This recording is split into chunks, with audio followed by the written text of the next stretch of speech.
Grand Rising, everybody. How you doing? Welcome to Deconstructing Christianity. I am your host, Coach Renz. Welcome. It's today Thursday. Yeah, today's Thursday. Yeah, it's welcome. It's Thursday. It's a great day. Got to take the trash to the street, but I don't think we need to anyway. But it's all right.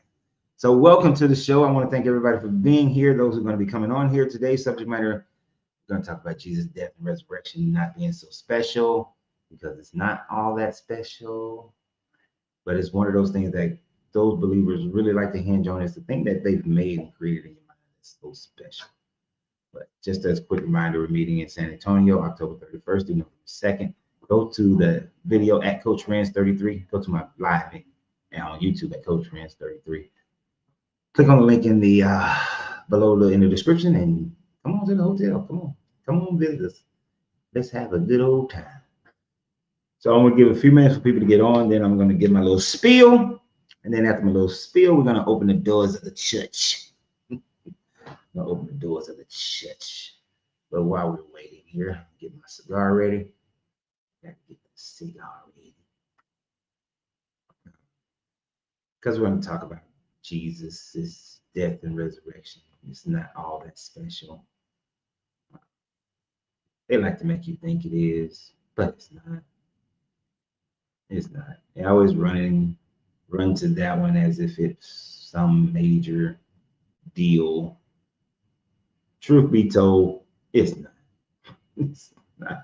It's not at all. It's not at all. So we're going to literally take a gander at some of these other gods that died and resurrected. You know, we're gonna see. We're gonna see. We're gonna see. You know, what's the psychology that got these people believing that their resurrected God is so special.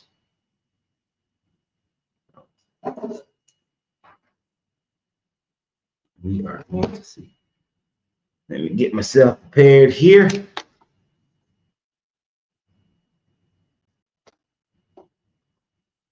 Got it with. Who's willing to be saved today? Don't nobody need to be saved except for your mind. You need to save your mind.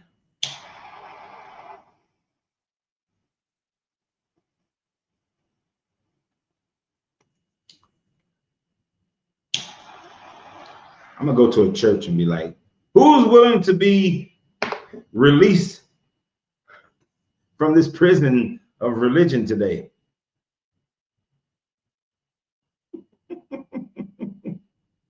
Go do that. Let's go do that. Oh man. Nah, I would never do that. I would never go to somebody's church and try to disrupt their program. They don't do what they do. If you want this, you either find it on your own,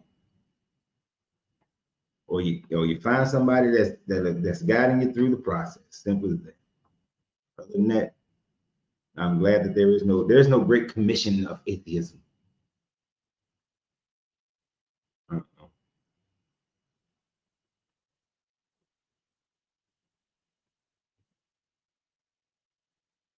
Wow. There's a person who calls himself a pastor on my TikTok, and she's saying, "Praise Lord Jesus and Lord Charlie Kirk also Trump." She's giving Charlie Kirk lordship. Damn. Y'all be delusional as hell. But that's how religious, racist people are. So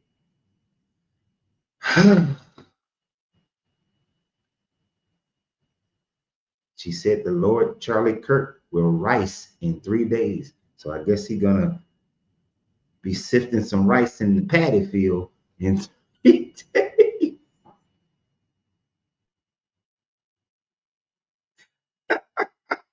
I'm sorry. I know this ain't got nothing to do with what we talking about. But it's just funny that she over here saying this stuff. That he gonna I know she meant rise. I know we all have typing errors. Rise in 3 days. Well, damn, he died. Oh, almost 2 weeks ago. You're kind of right. We're gonna be trying to ride in 3 days. Gone. All right. Let's get to it. Let's get to it. All right. So according to the people who believe in this Jesus story, right, one of the things that a person who is a believer will always say to you, or often say to you, is that one of the reasons why they believe in Jesus is because Jesus is the only person, the only God who lived, died for our sins and resurrected. And because of the death and the resurrection, that is what makes Jesus special. That is why they believe in Jesus. That's why they worship Jesus. When we know that all of that is a bunch of bullshit. The only reason they worship Jesus, believe in Jesus, because they was born to certain parents, born in a certain country, born in a certain area that is surrounded by a certain religion. And that is why most people are the religion that they are. But this idea that Jesus died and rose again is a common motif that you will find throughout all of history especially history concerning people and their religion. Just as a quick little rundown, you have different gods who died and then was resurrected. And although I put the little graph that's up there, understand, I only put that graph up there because I don't agree with everything Zeitgeist said. So don't think that that's what I'm saying. But when we talk about gods that died and then came back to life, you have Osiris. Osiris dies, comes back to life just long enough to get his wife pregnant, and then he dies. He goes into heaven. Horus, in some of the accounts of Horus, he dies and he comes back to life.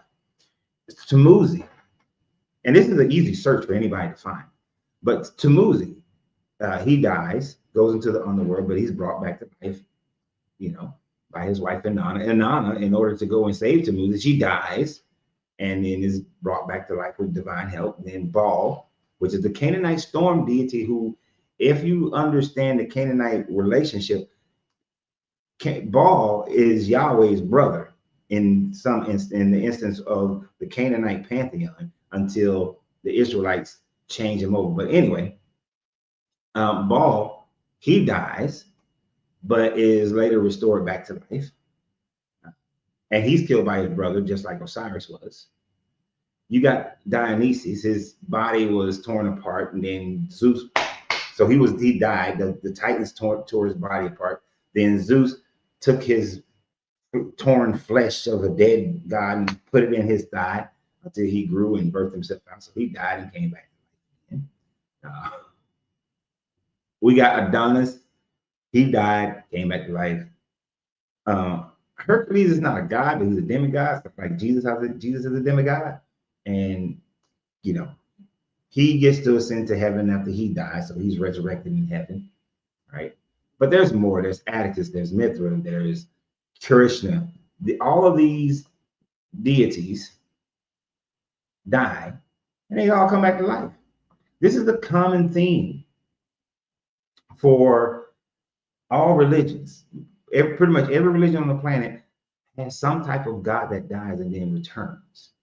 And so Christians like to make this, they like to say that this is something special, that this Jesus, he died and he came back to life. We have a savior that was willing to give the ultimate sacrifice and die for our sins and come back to life. But we see that there are plenty of gods who die.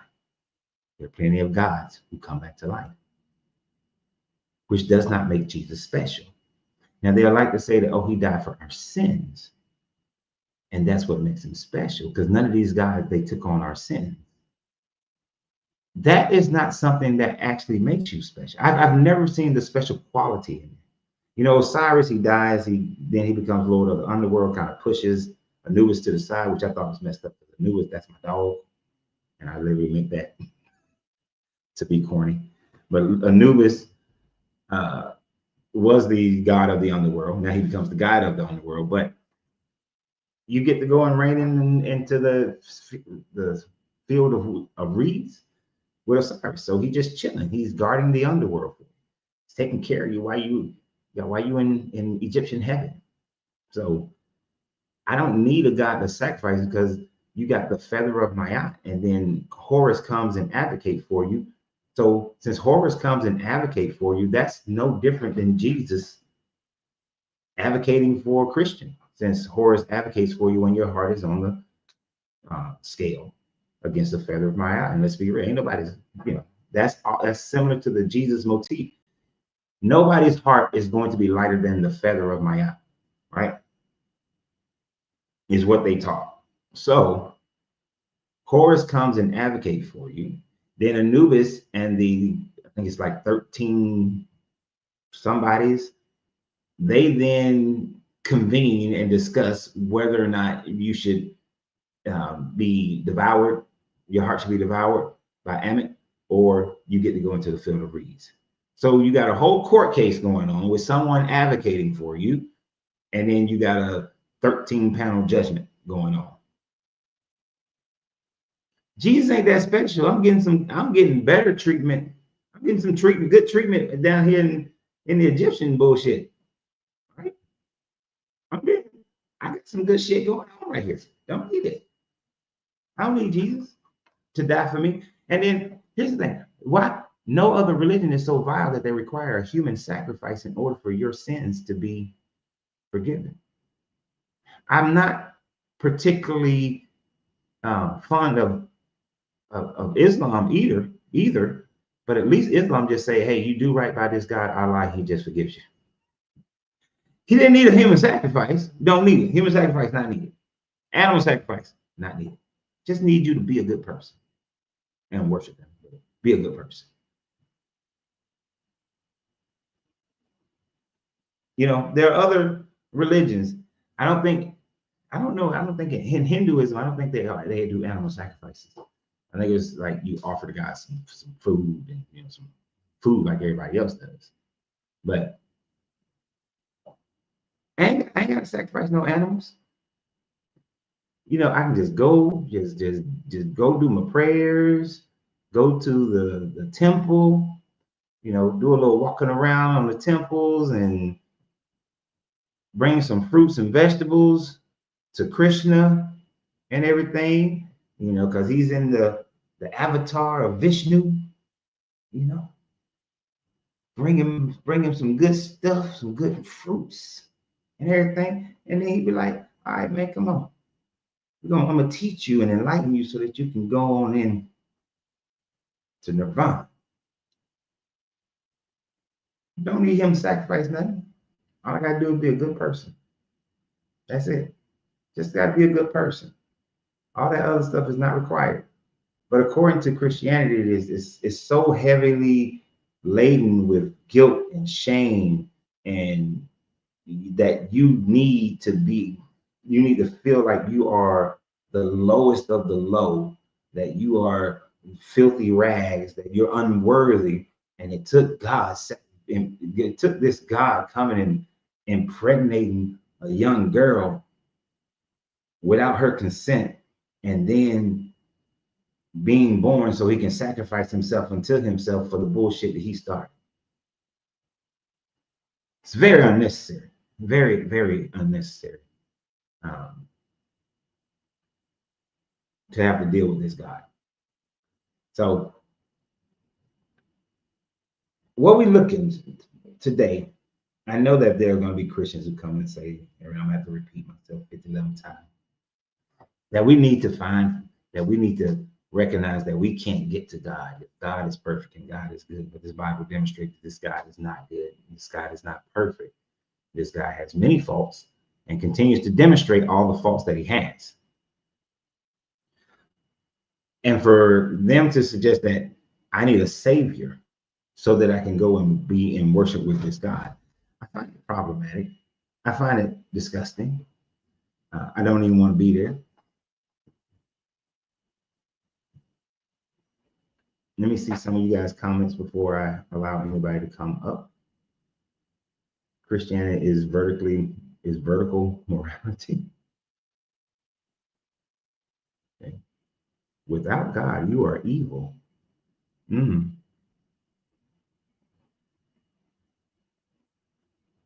Mm-hmm. So without God, you're evil. That's interesting.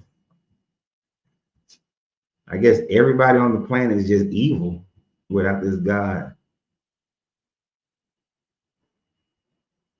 Now, it's interesting that this is so how people don't listen. I clearly said I'm only using this picture from the zeitgeist. There's a lot about the zeitgeist stuff that I disagree with. But we have people who just want to keep making statements about the zeitgeist as if I said that I agree with it.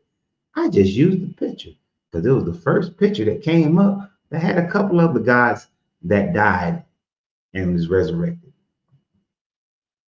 Because there are many flaws with the zeitgeist. But okay, before I go, I come to realize that humans, not all you people, the people are smart. Humans, what's they? Oh, yeah, they said it in Men in Black. People are smart, but humans are a group of dumb animals or some shit he said like that. It's just like I did a video where I had Thinker song. Thinker, the podcaster Thinker she made a song. I had the video with her song played. I put on there Thinker on Suno. And what do I get on Facebook and YouTube? People ask me, where can I get the song? I put Thinker on Suno. Where do I get the song? Mother, it's on the fucking screen.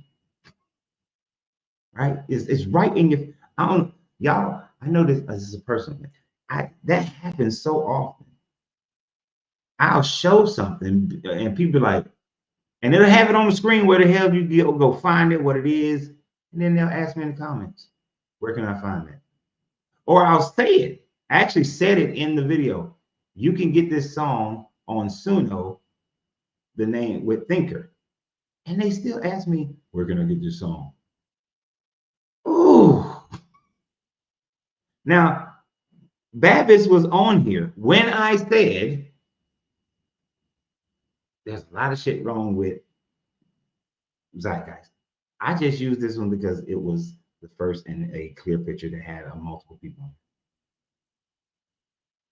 I mean, going on a tangent about how you ain't just like to use it. Dude, seriously. Do you not listen? Do you not listen? Oh, I gotta put this one up though. Yeah, so God fights all the time in religions. Tell me one religion that has source written in the same century that the so-called miracle, exactly, Christianity. Okay, first of all, just because something is written in the same century, and you're talking about a whole century. So Jesus supposedly walked on water somewhere in around 30 to 33 CE, but no one writes about it until at minimum around 70 and beyond. 40 fucking years of difference between when something happens and somebody writes about it. Oh, that's proof. No. If a dude walked on water and I witnessed it, it's going to be written about that day. Or maybe I'm so amazed, it may be tomorrow. But it's not going to be 40 years later. Oh yeah, look, let me tell you. So let me tell you what your grandpa said. I was getting on the boat and everything, and we were following Jesus back then. We was following Jesus. Jesus was a rebel. Jesus was a rebel, and your grandpa said, you know what? He right. These damn Romans, we tired of these damn Romans. So we all decided we was gonna get on the boat and we're gonna go across Galilee, right? We was getting on the boat. But Jesus said, go ahead on. He had some things to take care of. Him and Mary Magdalene, they had their business going on. He had some things to carry on. So we all got on the boat and everything. Peter, he was a salesman. He had a boat. He had a whole fleet of boats. So we rode out with Peter and everything. We get on the boat and we start going across the boat, and then the storm started raging. The storm started raging. We like, oh my gosh, there's a whole storm going on. And then we happen to look out. We looked out along the sea line, and a bright light shined so bright. And there came Jesus walking across the waters. And he was just sashaying because, you know, he had been with Mary Magdalene and she got that gluck 3,000. And he was just walking with a gleam in his eye. And then Peter was like, oh Lord, can I come out there and join you, oh Lord? And he came out there. Peter was walking out there and everything. Okay. But that shit would be, they would have wrote that shit back then, right? So don't give me this, oh, tell me one that happened in the century that it happened in. Y'all, the level of what y'all would claim victory of is so sad.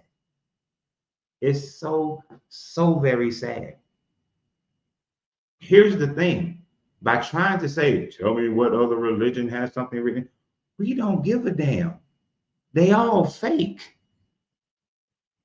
Can you not understand that? They're all fake. It's not like I'm sitting up here saying you should practice worshiping Zeus. You should follow and worship Osiris, Sar. You should practice worshiping Oshun. You shouldn't be worshiping no deity. Right? Name one of them. So something written, and here's like, none of your shit is written by eyewitness, but I've had a couple of people sitting here for a while. Let me start letting some of these people come on. It says something about that. Yes. It did not work. Nope. I think I saw the order that y'all came in on. So I'm gonna try to get it in that order. Waiting for guests to join.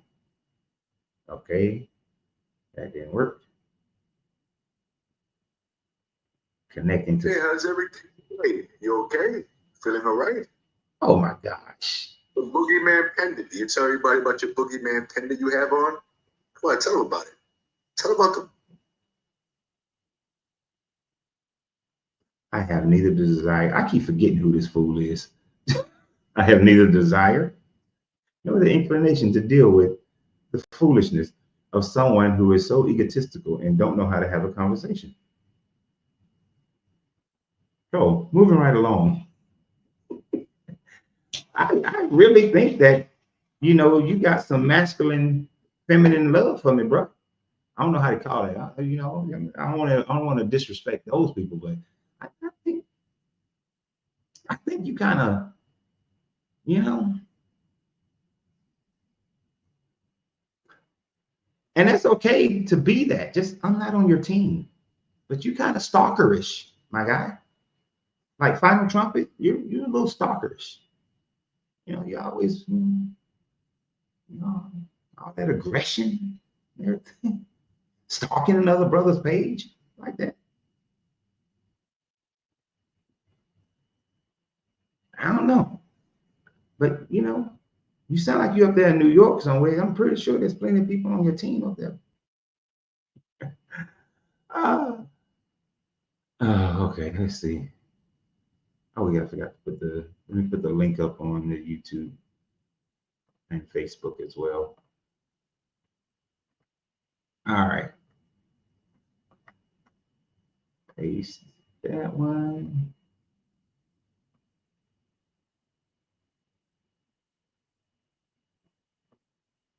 Okay, this is some of these bullshit claims. We even have the church fathers, people who knew the gospel authors, these disciples or disciples of their disciples. We can reconstruct the New Testament just by using the text of the church fathers. No, no, you can't. And here's the thing: you can't name none of the church fathers actually knew any of these people, knew these disciples. Justin Martyr called it the wisdom of the apostles. He didn't know none of them. Irenaeus is the one who gave him the names John, Luke, Mark, and Matthew. So he didn't know any of them either. You don't have any of that information. None of your people knew any apostles whatsoever. You got the writer of Luke claiming that he knew Paul. Paul claiming, you got them claiming that they met up in Jerusalem. Mm-mm. But you don't.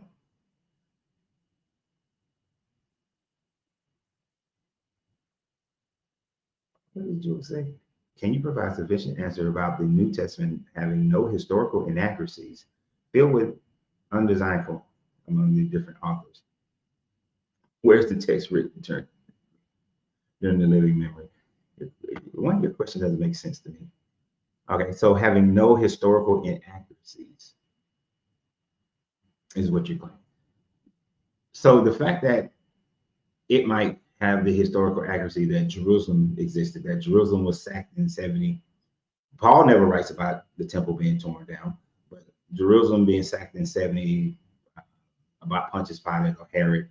But yet it does have a historical inaccuracy according to the fact that when Jesus was born. According to Matthew, the Jesus character was born during the reign of Herod the Great. Herod the Great died no later than 4 BCE. But according to Luke, Jesus was born during the census taken by Quirinius, which happens in 6 CE. So therefore, there's a 10-year gap between when Jesus was born, depending upon which one of the Gospels you're reading. So did Herod reign? Yes. Was Jesus born during the time frame of Herod's reign? No, not according to Luke. According to Luke, he was born during the time frame that Herod Archelaus had been deposed, who Herod Archelaus was the son of Herod the Great. So therefore, Jesus goes, that's inaccurate. The historical events happen of the census, but Jesus' birth is the inaccuracy. So your argument is kind of that's a very weak argument. Yeah, I know Martell. I think that he does have some type of affinity for me because no one, like people that I find irritating or aggravating or I don't agree with them to the anger level that he has on TikTok or Facebook or YouTube, I don't follow them, right? I remove them from my purview. I don't want to see their stuff. Even if it's something about this, there's a pastor. He irritates the shit out of me when I first started watching. I just stopped watching him. And when he pops up, I scroll past it. Maybe that's the low vibration that he vibrates on.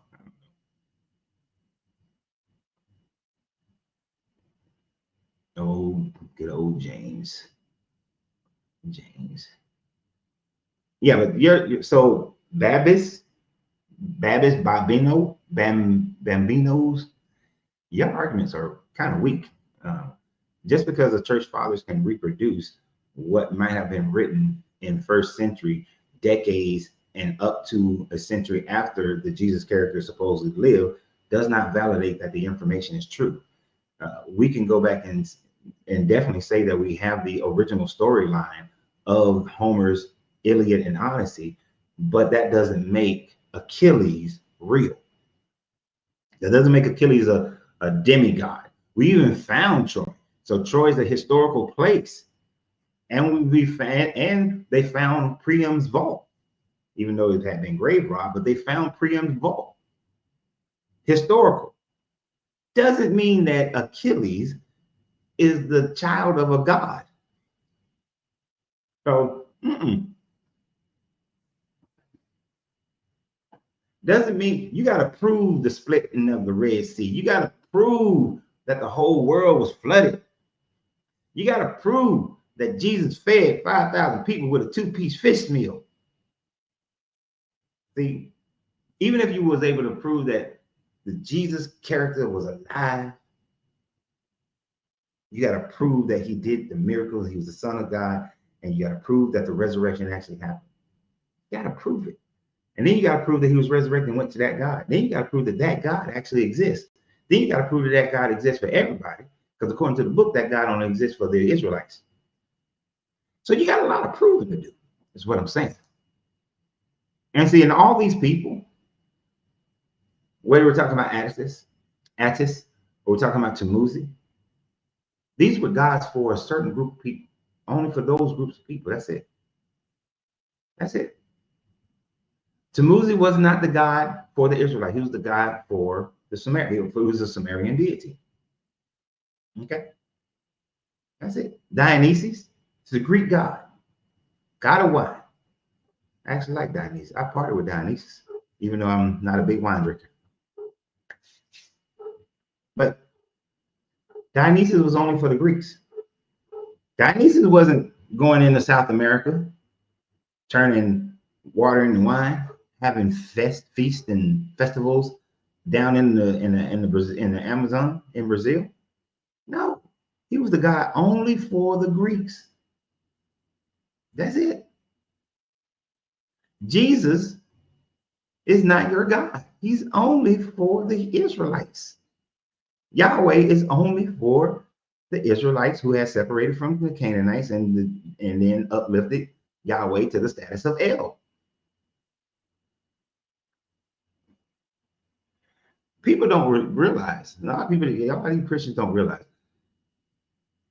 Judaism is an offshoot of the Canaanite religion. Christianity is an offshoot of Judaism. So just by relationship, Christianity is the grandchild of the Canaanite religion, which the Canaanite religion is an offshoot of the Sumerian religion. So your great granddaddy is the Sumerian religion, El Enlil. So the El that you worship started as Enlil and then made his way on down through centuries of conversion, centuries of rewrites and editing and changing.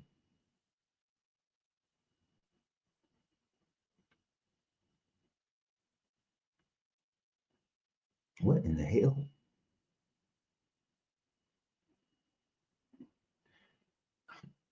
What? I just want to read this because James, what the hell are you saying? Like I said, which is one night, the black white is the real night, ain't what is a night, is what is a night. Disregard is coming back for the black is real night, and people like you who don't know your own history, you should not be talking because you are uneducated about the Bible is the black Israelites. I know TikTokers, y'all can't see this post, but this is what I have to deal with. And I want to read it one more again. So like some people, I've done this so many times that I would think that he would stop posting, stop writing, just sit back and listen. But this is actually how it reads. So don't think I'm being funny over here. Like I said, which is one night, the black white is it real night, ain't what is a night, is what is a night, disregard is coming back for it. Yeah. Bruh, James, stop writing. Stop writing. That was some incoherent nonsense. I'm like I was watching Jerry Maguire last night. Help me help you. Help me help you. Help me help you. Stop writing. It makes you, bro, nobody can understand what you are saying. So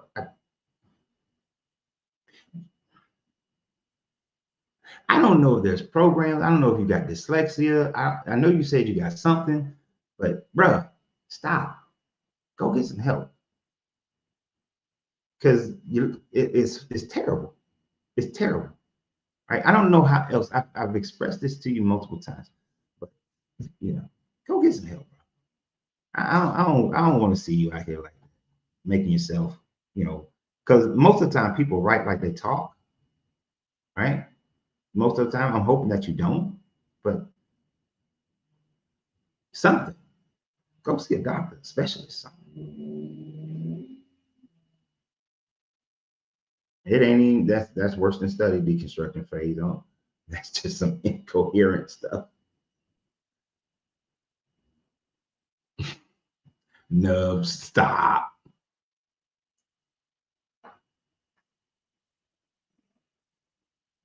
Y'all wrong. See, I started not to even say anything, but I was trying to make an actual plea. Now I can't look. Y'all jokers. I knew some of y'all on here. Y'all ruthless. Nub and Q. Y'all ruthless. I ain't even gonna throw y'all stuff up there. Yeah, y'all so wrong. Y'all don't really know some of the things they saying. Watch she did this by accident. Watch. I know she did it by accident. I know she did it by accident, but I'm gonna do it anyway. Armor 2 or something. Hey Sherry. Who we say? Hey Sherry. Oh no. Did it again. I was saying you did it by accident before you even came up. I'll take you back down. I won't be dropping. I had to sit in my lap, and when I catch it, it do that. Mm-hmm. I'll put it back down. Thank you. Wow. I knew she did it by accident.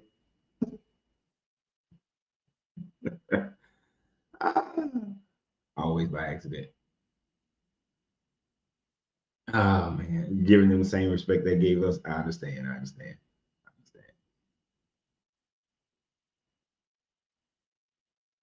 Oh, you said that was being nice by saying that it sounds like stuttering? Nah, it's beyond that. So let's get back. Let's get back on track, y'all. Let's get back on track.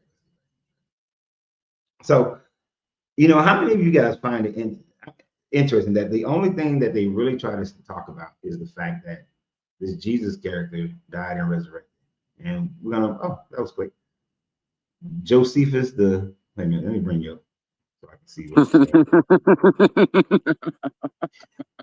I see who this is.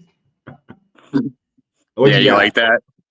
Yeah, not too much. I'm just wondering whereabouts did that young lad get his education? Because I need to make sure to never, ever, ever move there, because I value my children and I value their ability to speak coherently. So if you could please answer that in a coherent sentence, that would be a great start. And then I'll listen to you about your Jesus. Other than that, I don't have much. Okay. Now, I have no idea. I forgot where he said he was from. I know it's somewhere in the Southeast, but I don't know exactly where. I'm assuming mother and brother, kind of like an uncle, dad. But that's just a big assumption. I mean, I know the South has some strange places, but so does the North. So, I mean, that is allowable in the Bible, because Moses' dad is also his uncle or something. No, Moses' mom is also his aunt. Uncle mom. Yeah, auntie mom. Yeah, his mother is also his aunt, so it's an auntie mom situation with Moses. So a lot of people don't realize. So Moses is from West Virginia? Pretty much. He's an Appalachian. Up there in the Appalachian Mountains. I did some growing up. Well, I did some getting bigger. I don't want to say I grew up, because clearly that's not the truth. But I did some getting bigger out there in Western Pennsylvania, and I'll tell you, they're an interesting group of people. And yeah, Mm-hmm. I needed some deliverance, if you get what I'm saying. Yeah, I understand. I understand. But no, so what I was saying about the whole Jesus character is the fact that they think it's something special that this Jesus died for their sins, that he had to come in and he was this sacrifice. I don't find a human sacrifice, in order for you to be forgiven for sin, is actually a very terrible thing. Yeah. That then and they want to then look at other people who sacrifice humans and say, oh, that's terrible. They were sacrificing babies to humans. The Aztecs and Mayans, they did human sacrifices. Okay, but your biggest love thing is the human sacrifice. So wait a second, though.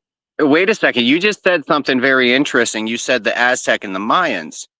I'm sure I know I've heard you speak on, like how history has been, hijacked per se. Right. And, if you look at the actual writings of these things, you can see that there is more evidence that, like for instance, when they speak of Ethiopia in ancient text, we as normal Americans or whatever, we're thinking Ethiopia over in Africa. No. Ethiopia was anything outside of the gates of Hercules. So that's all of the United States, both north and south, and it was known as the Three Indias. What? Yeah, if you look at old maps, true story. Old maps are fucking awesome to look at. Okay. And old books. There's a guy by the name of Curry Mayo. He's a YouTuber. I would highly recommend that you check him out before you bring anything else up. But he reads old books is basically what he does. So it's not his point of view. It's old books. And he puts all this shit together. And it's interesting how the Catholics specifically have fucked the world, with their Jesus story. Like, it goes deep. Okay. I can understand how outside of the gates of Hercules, meaning that everything south of Greece, they could have called Ethiopia, simply because to them, the word Ethiopia meant like burnt face or black face. Right. Mm-hmm. So that would have included all of Africa. But most of Europe was Swarthy at that point in time. Swarthy and burnt face are two different things. Mm-hmm. Swarthy could go from a light brown to a darker brown. But I'm swarthy during the summer. Right. So, but I don't see how that includes all of the Americas. That they would include the Americas as part of the Ethiopia. I don't. Nah. It is what it is. It's all theories that none of us can prove anyway. So, I mean, I've learned a lot from him. And if you look at the archaeological evidence on the ground, the Americas are you look at, for instance, the Pennsylvania era. The Pennsylvania era is the oldest era in our known understanding, if I remember correctly. And I could be wrong about that. I mean, I'm not a fucking rocket scientist or anything. What the hell is the but nevertheless. What's that? What's the Pennsylvania era? It's a time period, geologically, where Pennsylvania was pretty much created. And Pennsylvania has the oldest fossils and the oldest known rock structures in the world. The Americas were definitely the oldest of just geologically of all of the continents. I could have swore there was something. I thought that. Hold on, I remember something because there's debate about that, definitely, because I've seen where other people claiming other areas as the oldest land, land mass.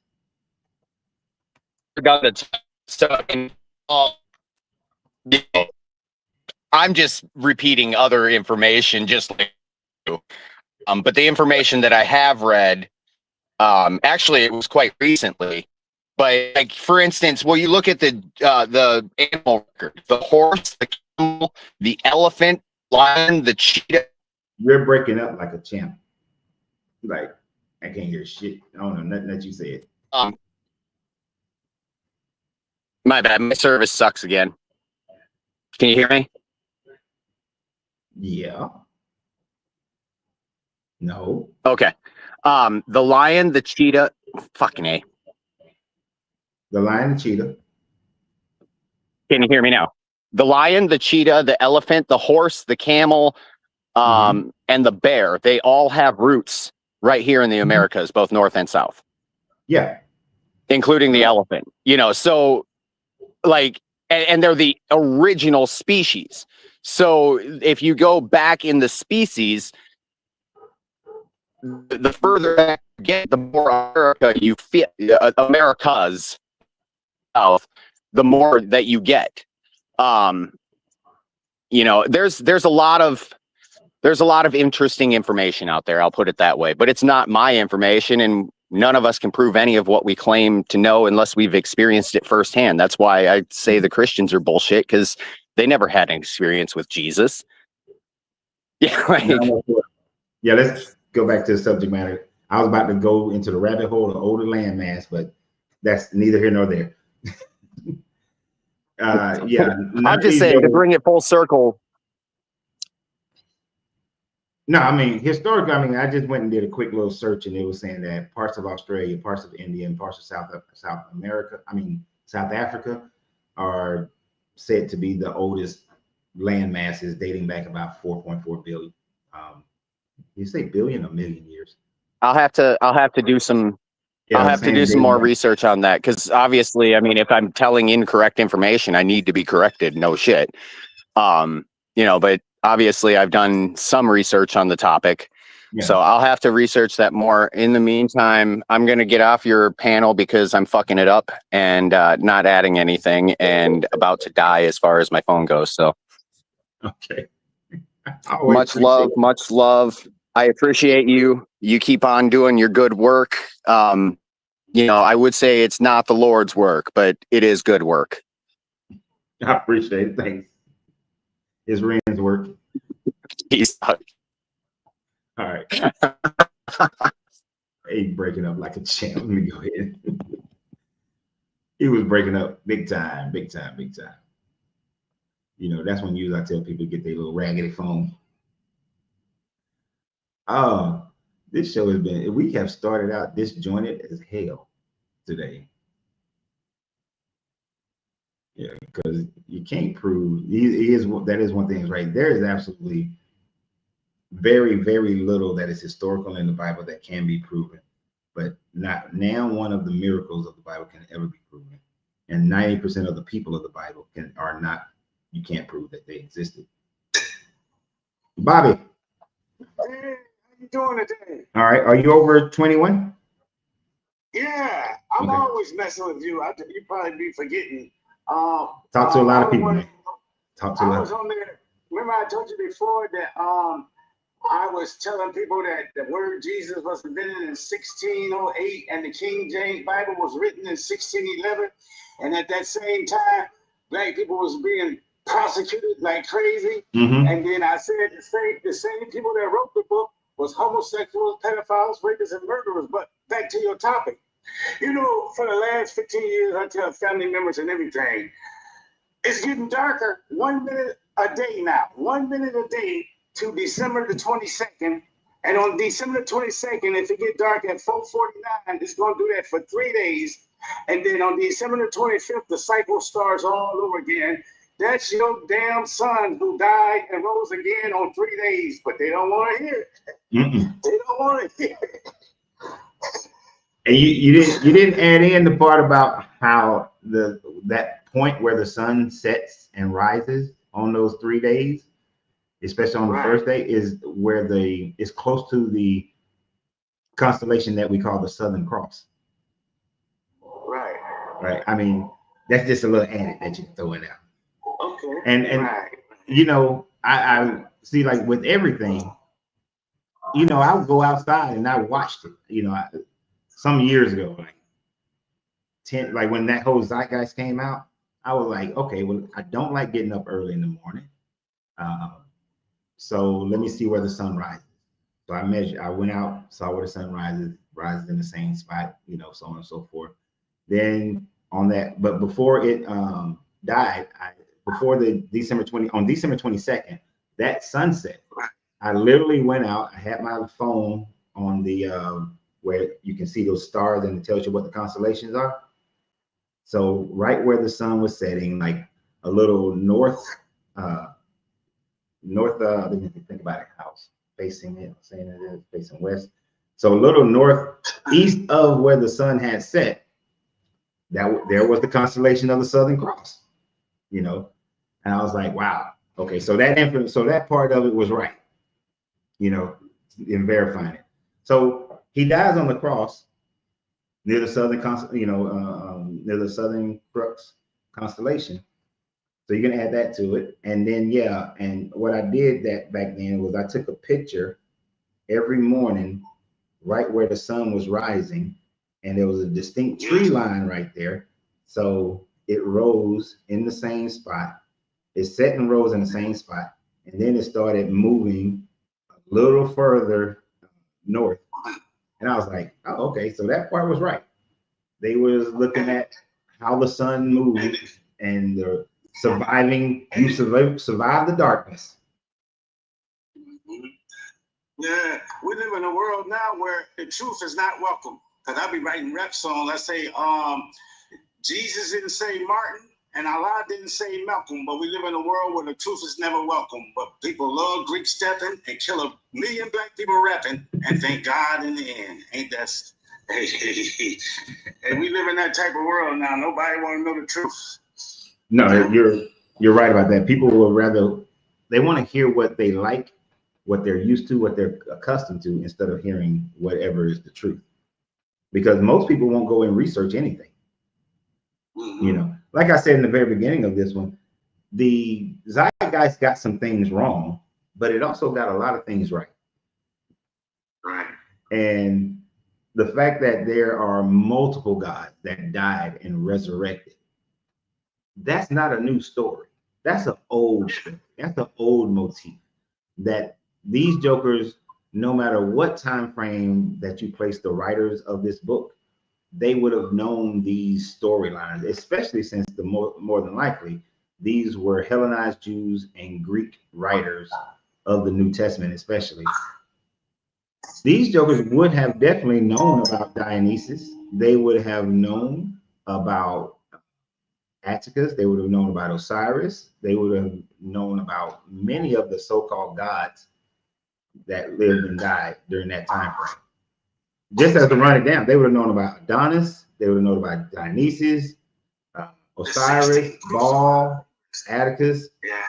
They might have known about Tammuz, since that would have been a Sumerian god, and they probably didn't know about Krishna. They might have known about Krishna.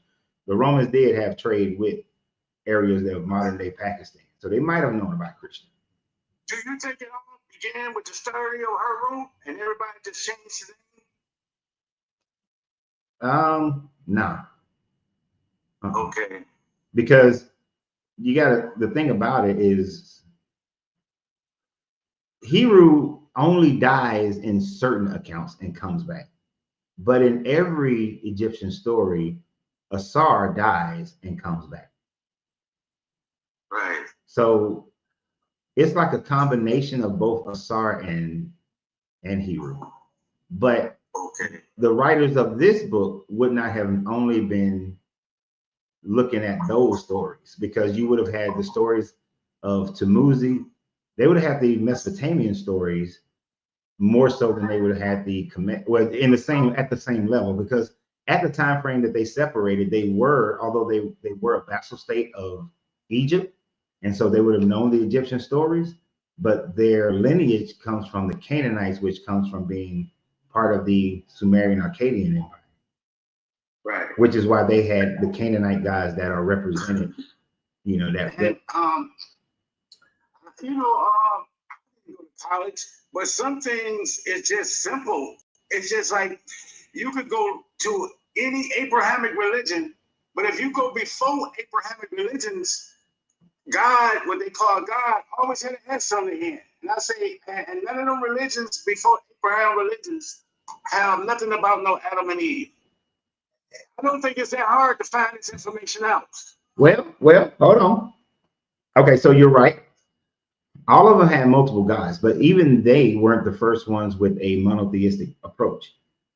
Even though they may have known about Akhenaten and his changing of the Akhten, it was such a short-lived time frame that they may not have thought about Akhenaten.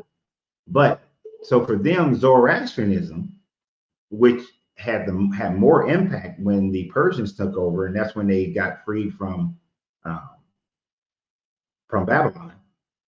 They would have known more about Zoroastrianism. That would have impacted them more so than Akhenaten, and that's when they developed into the one God sense. So they didn't even do one God until like the 5th century BCE, right? Right. So that's why there's such a plurality within their speak about God prior to the Babylonian captivity. But now the Adam and Eve story, they would have known about the Abel, Adapa, and Titi story from the Sumerians, which is Enki, Enlil, and Harsag, Anu, creating man, creating 16 versions of man, and then finally getting Adapa and Titi, two Homo sapiens, and then placing them in the enclosure in Eden, which would have been like the Garden of Eden. So there was a similar Sumerian story that they could have picked that part up from. Right. Because that's the first fully formed version of man, according to the Sumerian story. Right. But that's the other part about it. When it comes to religion, the major three religions, they just ignore it. Even everything you just said. They hear that, they just ignore it. They just ignore it. They don't care. They just ignore it. Yeah, and they have to. You know? They have to ignore it, because if they don't ignore it, then they will have to admit that their stories come from previous civilizations, and those previous civilizations have beginnings, and they need their story to be the beginnings. Now, I honestly believe that the Hebrew people who were before the Babylonian captivity thought that their origin story was just the origin story for their people.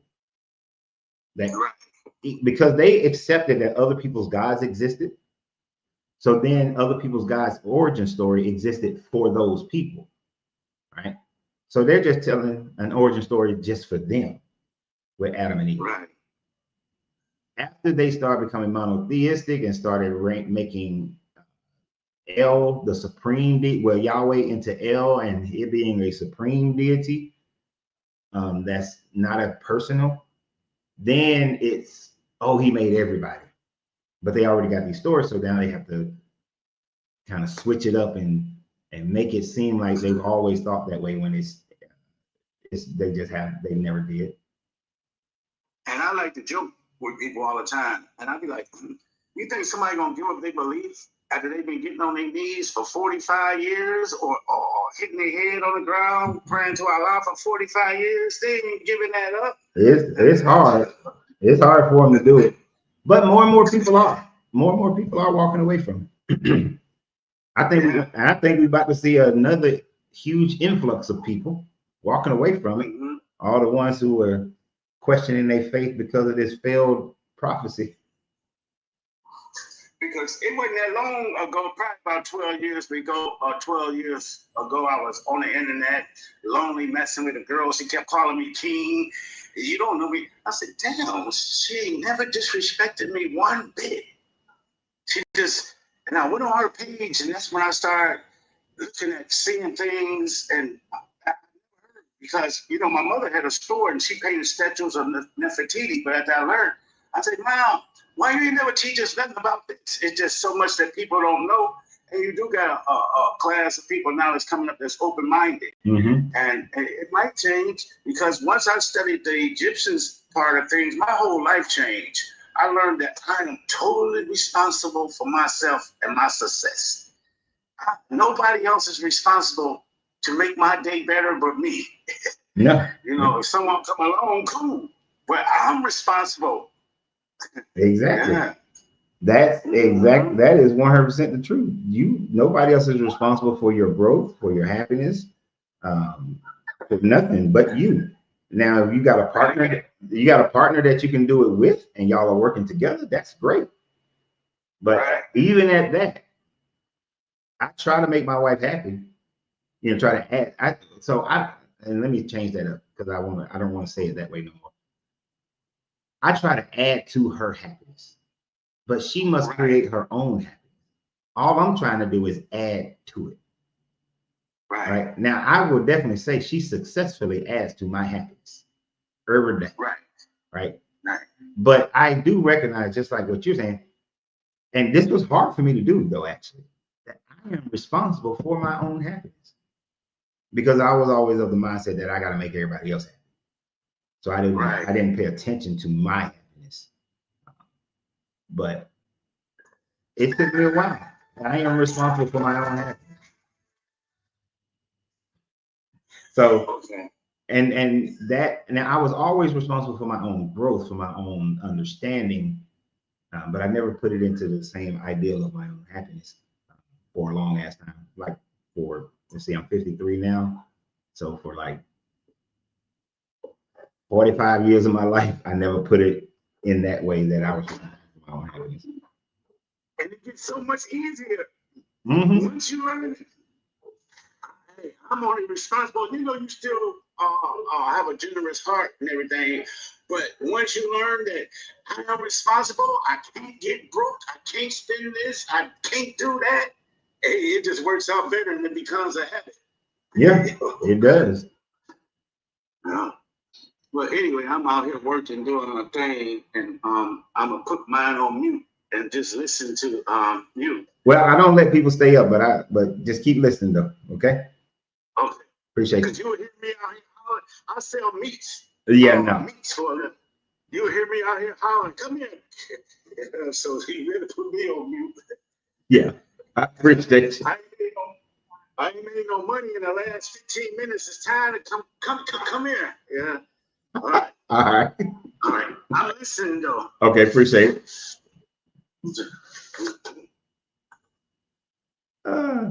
Weren't I saw this question, I wanted to answer. Weren't the Babylonians just trying to get to God? No.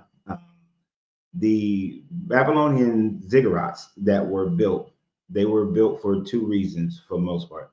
Some ziggurats were built as a temple, a worship space for their gods, depending upon what god was the god over the city state that they were in.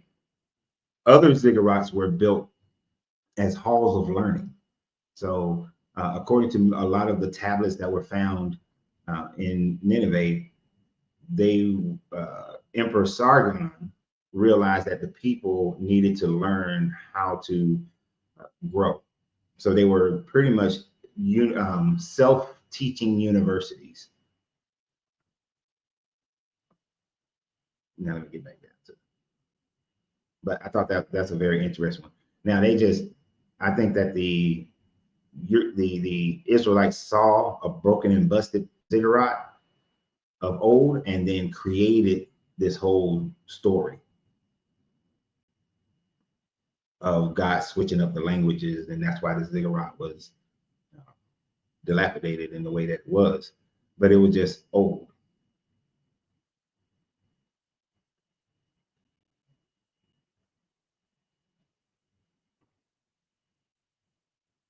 Fred said he's sick of atheists lying so much. Then why are you here? Why are you here? And what lie has been told? What lie has been told?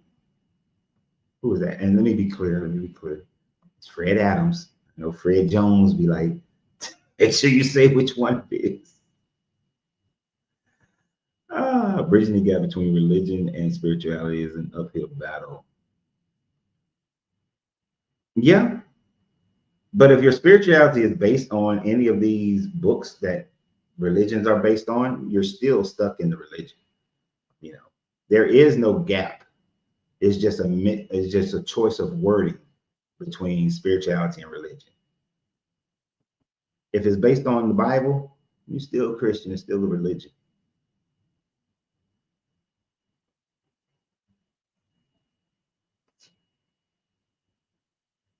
Okay. And just for y'all know, I got TikTok over here. I got Facebook and YouTube over here. So if I miss some of your comments, it's because I'm on both of them, trying to make sure I'm trying to read and catch both of them.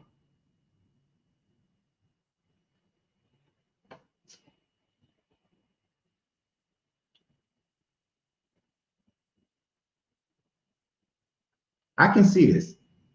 Jeremy is saying the Lion King is based on the Aset, Heru, and Asar story. I can see that. I can see that. Asar. So you got two brothers. Both of them want the same woman, which is what happens with the. I don't know if you've seen the prequel movie for the Lion King. Both of them want the same woman. Asar is the one who gets the woman, which still happened to be his sister, which is vile. But then Aset gets mad, set him up, have him killed, just like Scar had Mufasa killed. Yeah. And then the son comes back and he fights old dude, just like Heru comes back and fights his uncle. And then Heru takes over, Simba takes over. A lot of similarities. Gotcha.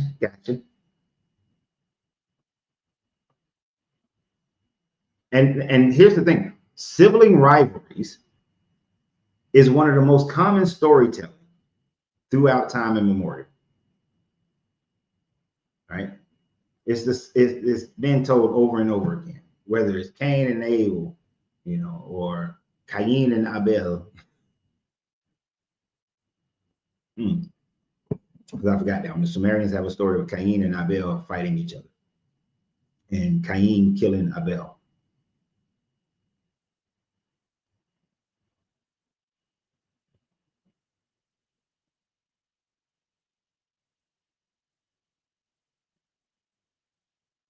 What was the location of these gods rose from the dead? What does that matter? Dionysus' location coming from the dead was in Zeus's thigh.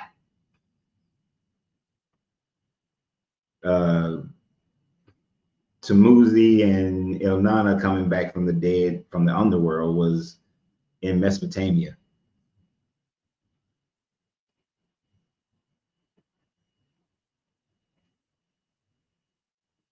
Oh my gosh. Did you not? You have listening problems too. That two guys fighting over a woman, right? No. Asar and Set didn't fight over Isis. I mean, yeah. No. Asar and Seth didn't fight over Isis. Asar just got Isis. Like, they didn't fight for her.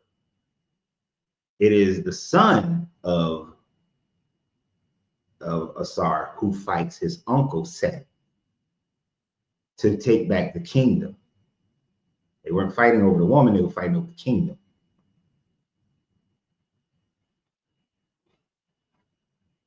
Two ears, one mouth. Try to listen.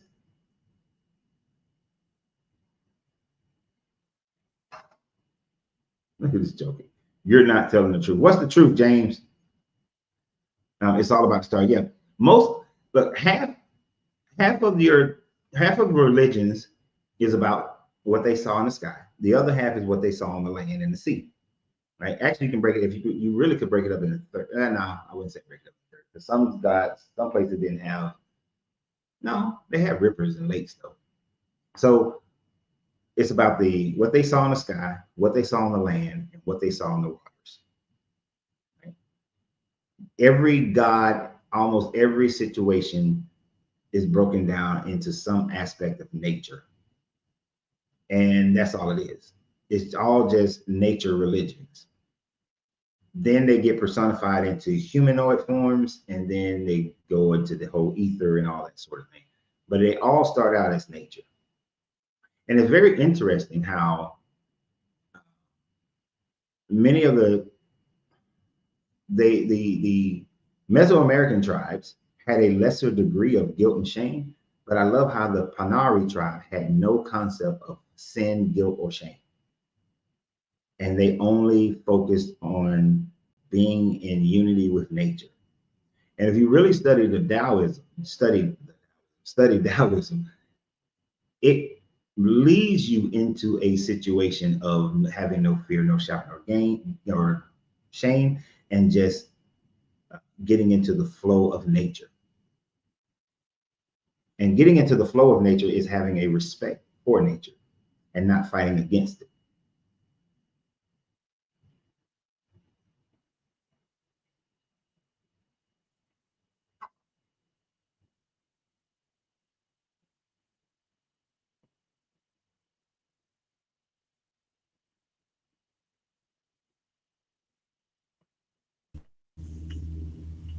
Jeremy. Hello. Jeremy. Hello. Gotcha. Can you hear me?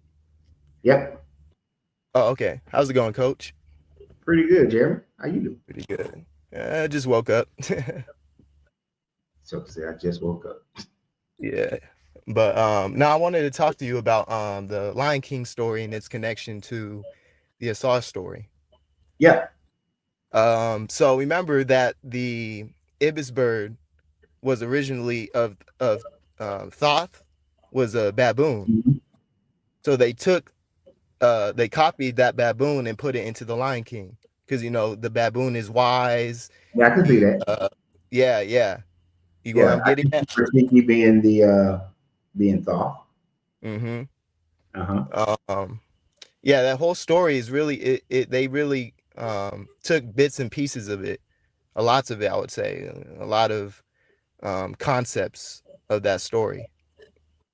Actually, the whole damn movie is the yeah. That's what I was. I don't know. You must not have heard me go over it, but yeah, it's the whole storyline does follow that. I hadn't really thought about it until you Yeah, said it, but yeah, it does follow pretty much exactly how it pretty much follows how the story goes with Asar, Set, and Asar, Set, Hiru, and Set. yeah, Yeah, yeah, because Scar would uh, be Set in the storyline. yeah, yep. And Mm-hmm. the lion represented like its fur. It represented the sun's rays. You know what I'm getting at? Oh, the main. The mane, there we go. It Yeah. represented the sun's manes, and when it roared, it represented that power of the sun, of the heat of the sun. Mm-hmm. Yeah. And yeah, and Uh-huh. the valley of the place where the elephant bones and all that, Uh-huh. that would be like the underworld where Apophis lives. Okay. And remember, he said we reign over everywhere except for the shadowy places. We can't go there. Yeah. That's not our kingdom. And their kingdom, Asarnim's kingdom, is not in the darkness. That's where Abyss abodes. Mm-hmm. So that would, yeah. So we got Apophis in there. Yep. We got a lot of those characters in it. Now that would make Scar's daddy Ra though, Yeah. Yep. but that's the only part that doesn't fit because he's not the father of Simba's mama. I forgot her name. Shit, yeah, I forgot her name too. Yeah, because remember, Ra is the daddy of Isis. He's the daddy of all of them. Yeah, that's Yeah, true. so that part wouldn't work, but the rest of it does. Yeah, the rest of it does fit in. Mm-hmm. And then have you ever read the book? What John Henry brought it up. He brought up the book, uh, the 16 Crucified Saviors. Actually, I never read it. It's really good, Coach. You got to read that one. I just know that there are other crucified saviors. Yeah. I just didn't read it. Even the Aztec and Mayans, their version of Jesus, I guess you can say, like Quetzalcoatl, for example, that was their Jesus Christ. Mm-hmm. Yeah. Yeah, And then Christianity Before Christ, that's another good book. Really good. because a lot of people don't understand the reason why Cortez was able to be successful initially Yep. is saw because him they as thought that he was a return of Yep. Quetzalcoatl. Yep. And the fact that he Yep. was wearing armor and the armor shined in the sunlight, they thought that he was Quetzalcoatl. Yep. And how ships come over the horizon, they thought it came out of the sky. Yeah. Yeah, they fooled themselves. Yep. Oh, they did. Yeah, they absolutely did. Yeah, Unfortunately. the name is Tarabi, and I should have known that because I love when Sarabi. Scar calls out her name.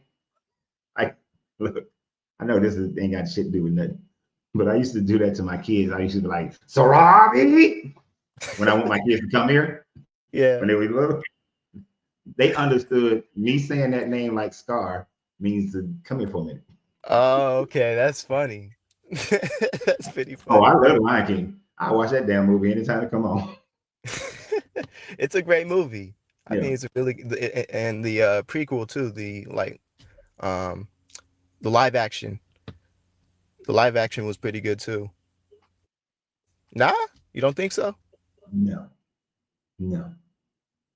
Disney has been messing up all of them live actions. I have not one live action that I Okay. Now I'm not. Yeah, not all the live actions, of course. I don't like Lion King live action. Stick to animation. But anyway, I'm going.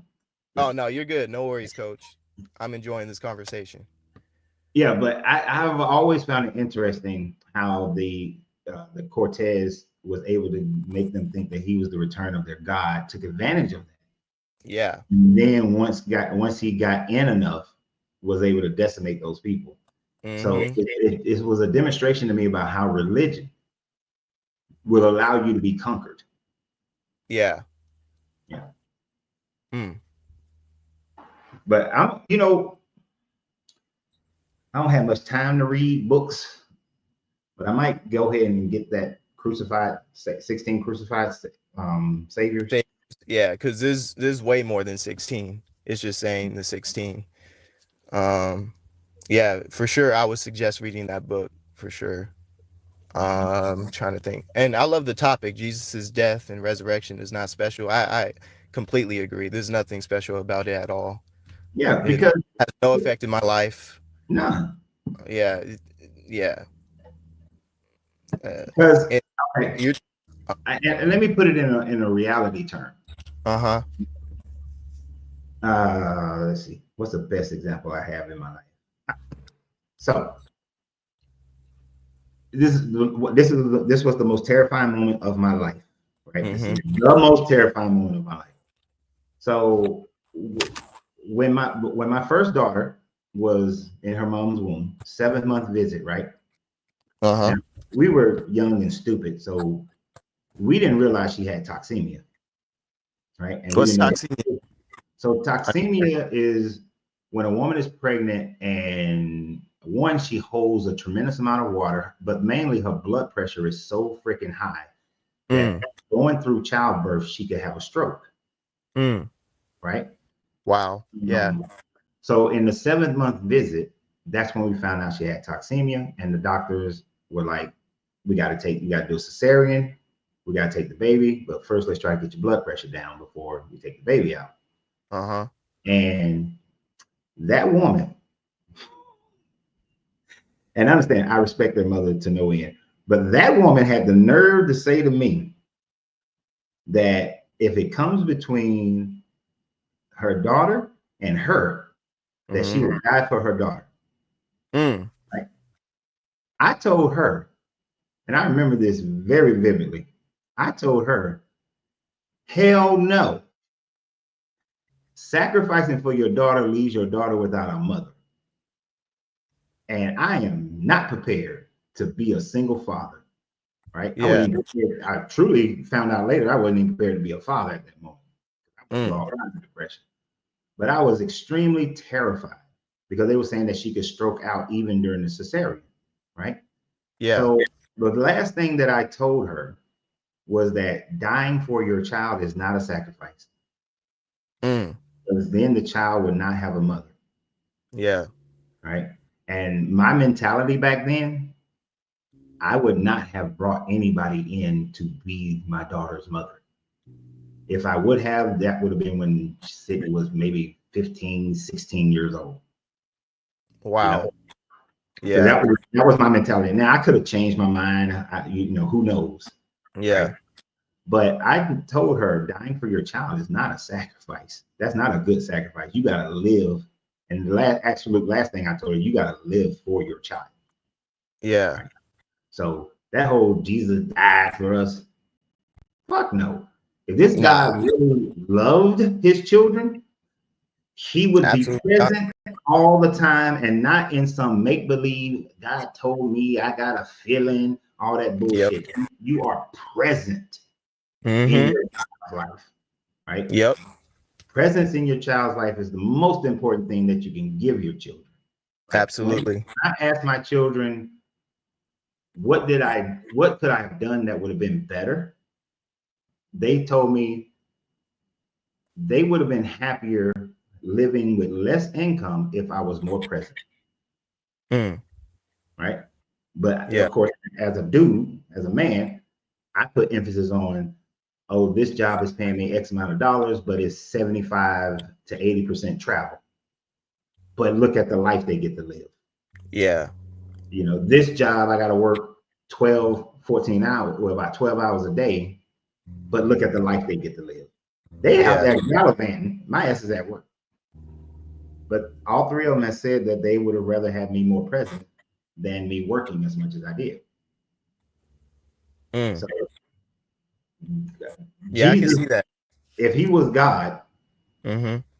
his value would be more being physically present in the life of people, more so than a whole bunch of pastors saying a whole bunch of different shit, which creates 40,000 different denominations and all this disruption and anger and fighting. You know, Mm-hmm. if God was real, be present so that there is no World War II, there is no World War I, there are no genocides and all that kind of stuff. Mm-hmm. So that, to hell with that death and Yeah, resurrection. they say God's good all the time, you know, that saying. They'll say, Mhm. I forgot how it goes, but they'll basically say God's good all the time. And Mhm. yeah, it's just bullshit. Bull Yeah, crap, 100%. nothing but some bullshit. Yeah. And I Yeah. would say the closest thing to God to me is my parents. They brought me here. They nurtured me, took care of me. Mhm. And I tell them sometimes, thank you. And they'll be like, why? And I said, well, you gave me life. You know, you did what you had to do to make me a man and, you know, to build me up. Yeah, and that's all. And just be a parent and see, like you see this, and I'm gonna say it the way I want to say it. You see this dumbass statement. So you wish Oh, God would turn us into slaves and make us follow His will. Is that what I said? no, not at all. I thank you, because my kids aren't That's slaves. wild. Yeah, my kids aren't slaves of my will, but I have been present for my kids. I What a guide them. I give disgusting them thing to advice. say. Right. I give them advice. If there was, upon occasions, there were times where my son or one of my daughters was like, they wanted to beat somebody up. They want to go over to somebody's house, drag them out their house, and beat them up. I was like, no, that's not. Do you really think you should do that? And then I just talked to them about it. Still Yeah. left the decision in their hands, but I Mm-hmm. just talked to them about it, gave them my advice, give them my wisdom. When I talk to them about finances, I just give them my wisdom. They Mm-hmm. still make their own decisions. Mm-hmm. Oh, he's saying that was a question. I'm sorry. My bad, Dustin. My bad. My bad. It looked like a question statement. It looked like a question. Yeah, it looked like a statement with a question mark to me. That's how I took it. This is why texting doesn't have tonality to it. So my bad, Dustin. But no, if that being a question, no, I wouldn't want it to be a system where this God just forces people to do whatever he wants them to do, which is kind of what the Bible is, trying to force you to do whatever this God's will is. And if Mm-hmm. you don't do it, then he's gonna kill you. You know. Yep. Uh, I just want to say one more thing. The closest thing I would say, not closest, but where we're really baptized is the womb of our mothers, in the amniotic sac of our womb, the mother's womb. Mhm. And that's what I brought up to my mom, and it kind of made her feel some type of way about it because she was a damn, what's that called? Jehovah Witness. Mhm. And she went through a lot in that. In fact, her own father kicked her out of the house because she no longer wanted to be into that religion for a year. She was kicked out for like a year, and yeah, it was sad. It was a sad story to hear from my mom, but she's more spiritual now. She doesn't follow any of these religions, and the knowledge I have that I know, I tell her about it. I show her to it, and it makes her more comfortable and more and wanting to do more research, basically. That's good. I'm glad that Yeah. she went through that. Oh, Mm-hmm. real quick, I got to do this. Now I retract my apology that I made to Dustin as far as Oh, misunderstanding goodness. him, Wow. because I did understand him exactly how he was trying to set that up. Now you know how God feels. You have no idea how your God feels because your God is not present to tell you anything about how he feels. You're basing everything that you believe on some dude who said that God told me. Whether it's Moses, God told me this stuff happened. God told me to do this. God told me to kill these people. Joshua, God told me to do this. God said go genocide these. You have no idea how your God feels. Not at all. Right. Because if God felt like I feel as a parent, but unlike God, I'm not all powerful, omnipotent. I can't go back, reverse time, and fix the shit. Or I can't see into the future and be able to tell and guide my kids the right way. But your guy regrets shit. Oh, I regret making man. So what does he do? He genocides man. So that means that actually, if I regretted having my kids, I should genocide my kids. Dumb. Like this belief is, they think they make these statements that have validity to them, but without contemplating what their statement really means. But the Jehovah's Witness and the way they did your mom, I always found that crazy because that type of mentality of superior supremacy is what creates all other types of supremacy on this planet. Is that a person feels like they have the upper hand, the higher knowledge, the closeness to this God or whatever God they believe in, and now they think that they can dismiss other people and treat other people poorly because of it. Right? Yeah. And when you got these religions that still practice that, it's just a shame on their morality. Right? And it's just history repeating itself. If you think about it, I was thinking about like how the Greek civilization, they worship Zeus, things like that, and they thought that Zeus was, you've talked about it in your videos, how they thought when there was a lightning and thunder happening, they thought that was Zeus. Yeah. Same thing with Christians. They think that when something happens, oh, God did this for me. God is there. He's got my back. It's the same thing. It's just it's nothing new under the sun. Nothing new under the sun.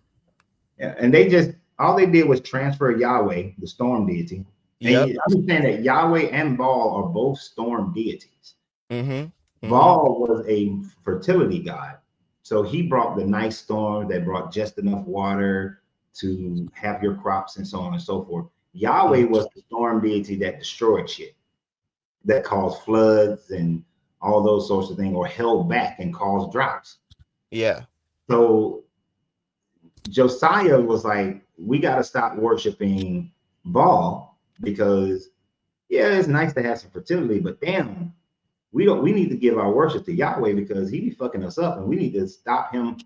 We need to worship him so he'll stop messing us up. If he stopped messing us up, then we get the benefit of the fertility. So let's worship Yahweh and then he won't destroy the fertility that we do have. And people don't really psychologically rationalize that thought process of why they chose Yahweh over Baal. Yeah.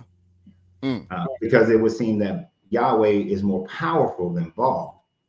So we're going to worship Yahweh instead. Yeah. And then they merge Baal and El together to give Yahweh this supreme wisdom and guidance kind of God. Right. And so Yahweh becomes El, and Yahweh is married to his mom, Asherah, but then they want to get rid of Asherah so that God is just by himself. Because it wasn't until the Babylonian captivity that they got rid of Asherah. Well, no, they got rid of Asherah before, and Josiah was trying to get rid of Asherah even before that. But they definitely finished getting rid of Asherah during and after the Babylonian captivity. And just turn her into a stick. Yeah. Let's see, I was gonna say something else. Sorry. Damn. Oh, you want me to? I can leave if you want me to. I don't want to hold too much time. Actually, I'm gonna use you for a second. Okay. Do you remember what you was about to say? Yeah, it was gonna be related to Adam and Eve. Okay. I'm gonna run downstairs and grab me another cigar. All right, for sure. You go ahead and stay.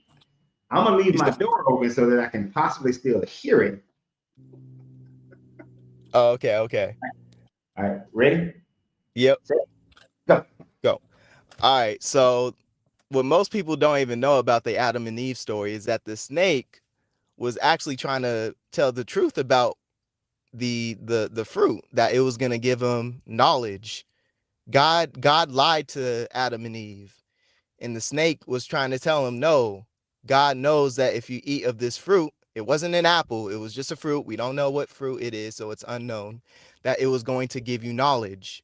And so when they ate that fruit and they gained that knowledge of them being naked, God was afraid that they were going to then get the fruit of life, which was going to give them life for eternity. So that's all I wanted to say. And I want people to prove, forget about the Jesus story. I want people to prove that Adam and Eve existed, because that's where it all starts. Yeah, they're not gonna be able to prove Adam and Eve existed. Yeah. Forget this Jesus, prove me Jesus, prove Adam and Eve. I mean, that story is based off of the Sumerian story of Yep. Adam and Eve. Mm-hmm. So, and really they're just trying to tell how their people came about.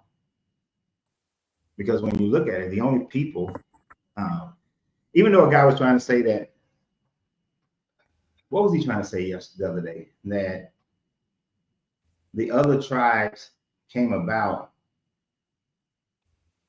Damn, what did he say? Because he was like, God didn't create everybody.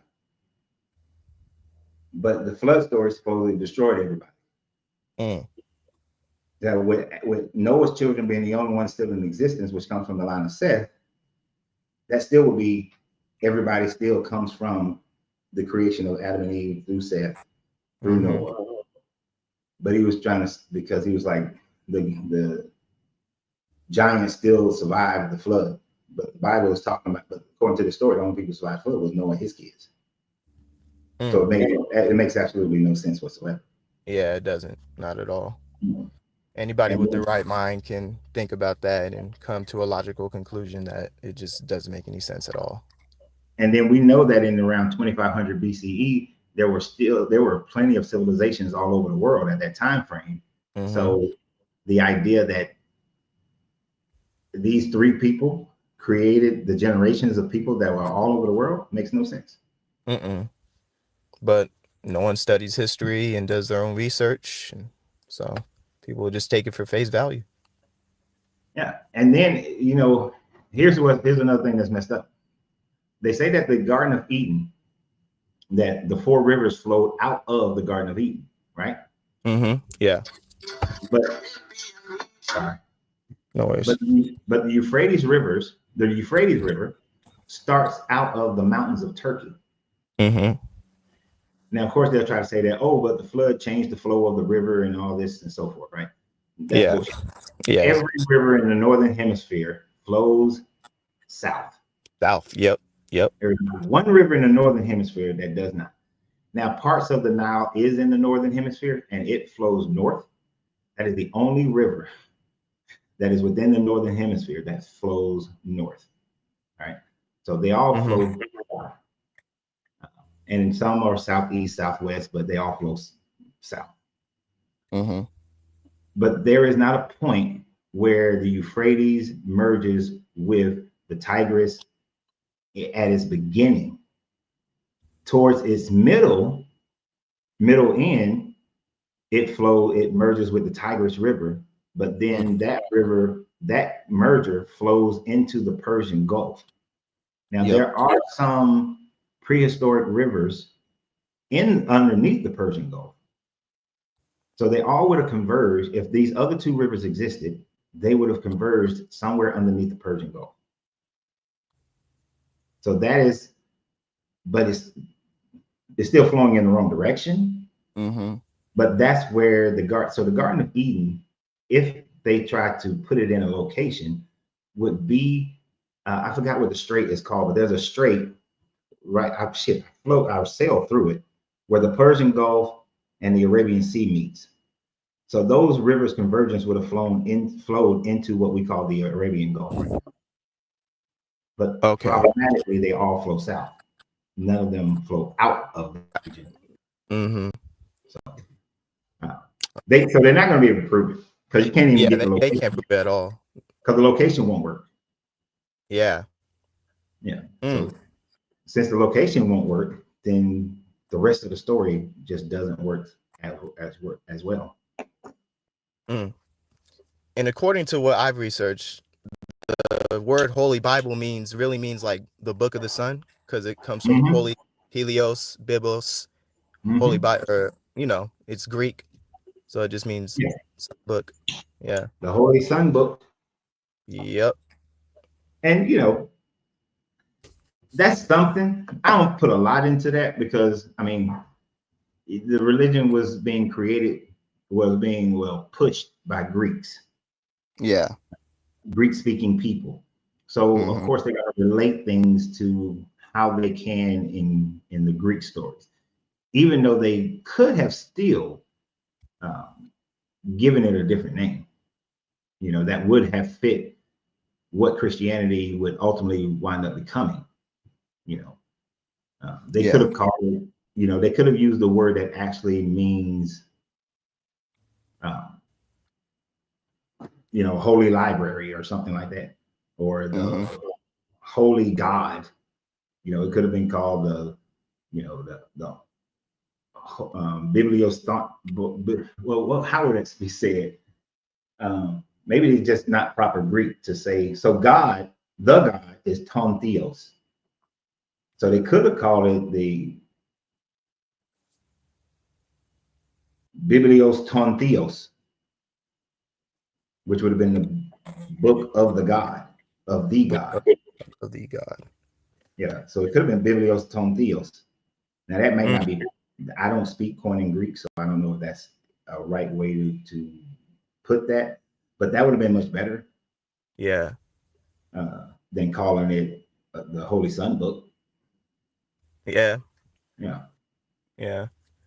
That's why we have to go and we have to think about the reasoning of why they did things in their time and not so much how we think about things in our time. Yep. We do that so much. We think they thought the same way that we did. Mm-hmm. Like and it's so stupid how people really take their mindset and just take it to the past, and they're like, oh, okay, then they must have done it our way, Yeah. no. And it's most likely that they called it that because they were primarily sun worshipers, and just like how they miss until you go and read Eusebius's writings Mm-hmm. at the council in Milan, which produced the Edict of Milan. Mm-hmm. Constantine didn't say that Jesus came into his tent. He said Sol Invictus came into his tent. And then he told the bishops that Sol Invictus, that Jesus is like his Sol Invictus. So Mm. he didn't convert to Christianity at that time frame. His mother did. Yeah, his mother did. Yep. His mother converted. But Mm-hmm. he was like, no, your Jesus is like my Sol Invictus, the unconquerable son. And that's how they portrayed their Jesus.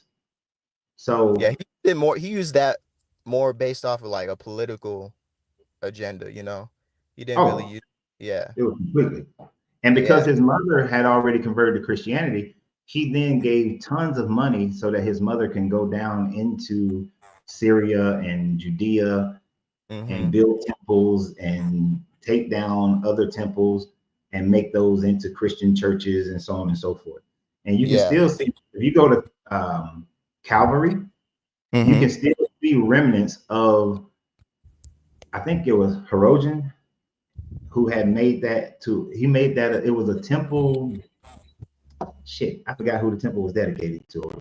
But she tore down his temple for the most part, still used some of the bones of it to build the church that's on top of Calvary. So she was declaring this shit. She was like, oh, this pool is the pool of Bethesda. So she built some shit over that. This is where Jesus was born. So she built some shit over that. But she didn't use any archaeology. She talking to people 300 years later, and it was like, yeah, that's the spot right there. Wow. And she was like, Yeah. and she's the queen mother. She's the emperor's mother. So who gonna question this chick? Nobody. Nobody couldn't get your ass killed. Mm-hmm. But all they did, to me, the mindset of those people then was, we know that the Gentiles, the Greeks, are familiar with sun worship, so we're going to incorporate the sun worshiping aspects into this religion, this new religion, so that it'll make it an easier conversion for the Greek people, for the Romans. Yeah. Because And a to lot the of day people he don't. died, Constantine never worshiped Jesus. Yeah, nah, not at all. Not at all. Yeah. That's church tradition. Indoctrination, I guess. Well, it made sense for the church. When Constantine died, they baptized him post-mortem. But then the church changed it to say that no, he had been worshiping Jesus. He converted over to Christianity. But when I traveled throughout Italy, one of the things that you can find and see in different cities is after the Edict of Milan, after he's emperor, he made statues of himself that look like Apollo. On top of his ark used to be a big statue of him riding Apollo's chariot.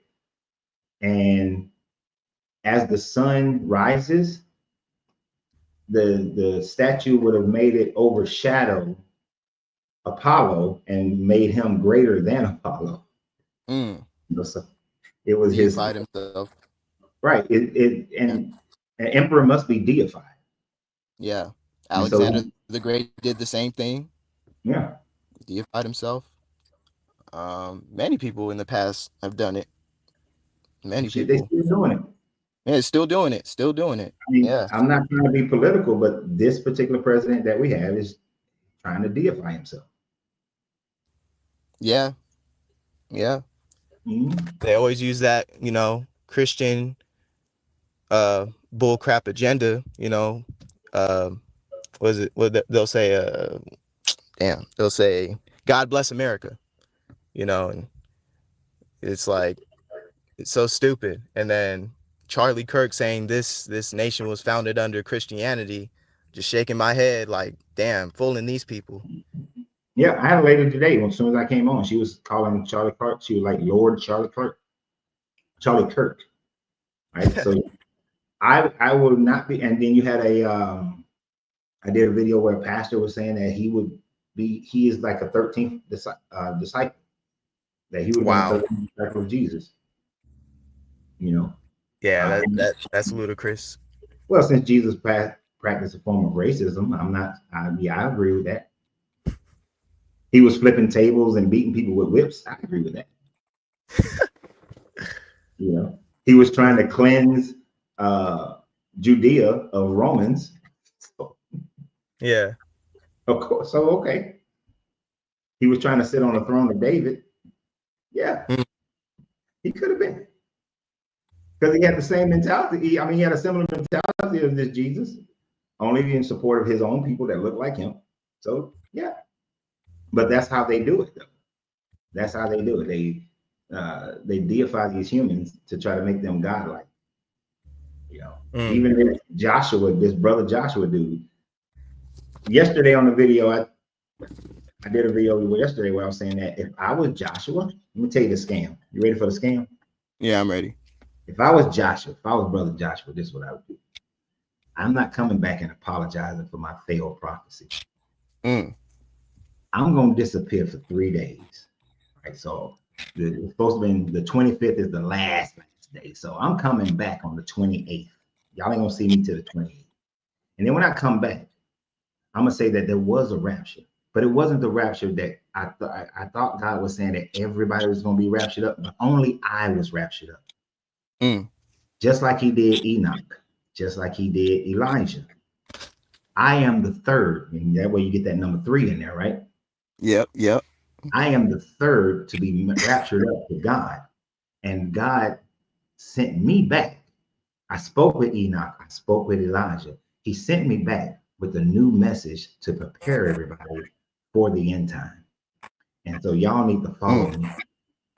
I'm telling you, he will get so many followers if he did that.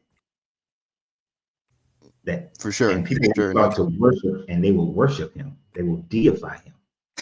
And he will get all their money.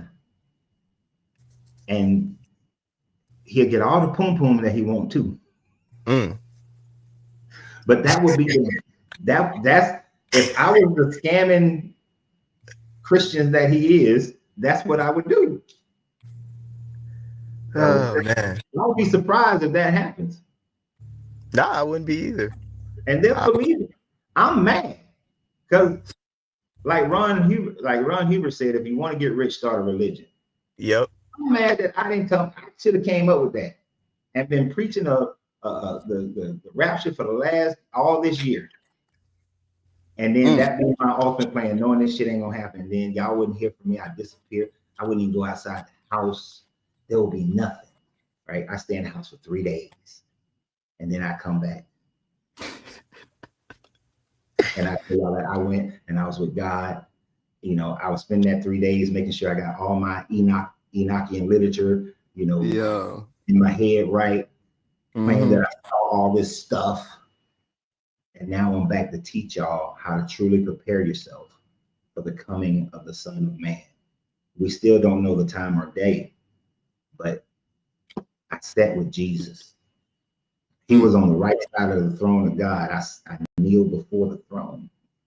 Moses, and I saw the body. Moses was there because you remember the angel and Moses and the devil supposed to fought over Moses' body. Yeah. But Michael and the devil was supposed to fought over his body.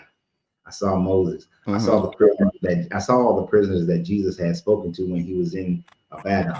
You know, I'm in it. I'll be in it. Lazarus, talk to Lazarus, Elijah. You know, and this is what he told me. That is, and here's the thing: I wouldn't do any miracles, no miracles. It would be all about faith. That when Jesus returned, it's about faith. All you need. If you need proof, if you need miracles, then God will say, just like Jesus said, those who will do miracles in my name, I will not know them. What he was telling me is that what that means is that it is those who require the proof of God, the miracles of God, that he is looking for those who are truly just in faith of God. And those are the ones that will be raptured up. The ones who still seek miracles, who have doubt because they need physical proof, you're not going. You can claim Jesus all you want to. You can cast out demons all you want to. You're not going. It is the one that has purity of heart of faith, who have changed the way they live their life, and that they are truly new creatures who are not sinning anymore. You cannot sin. You have to rid yourself of these sins, because just like he told Cain that sin sits at your door, but you have the power to overcome it. God is telling you. You see where I'm going? Yeah, I see where you're going. That's a clever doctrine. I like it. That's some good shit right there. Yeah, that's some great shit. That could work. That could work. I'm telling y'all. Especially on people that are facing depression. You know, they haven't found their purpose, and then you tell them all that, man, they'll go for it right away. I know. I'm missing my opportunity. You could be making that moolah.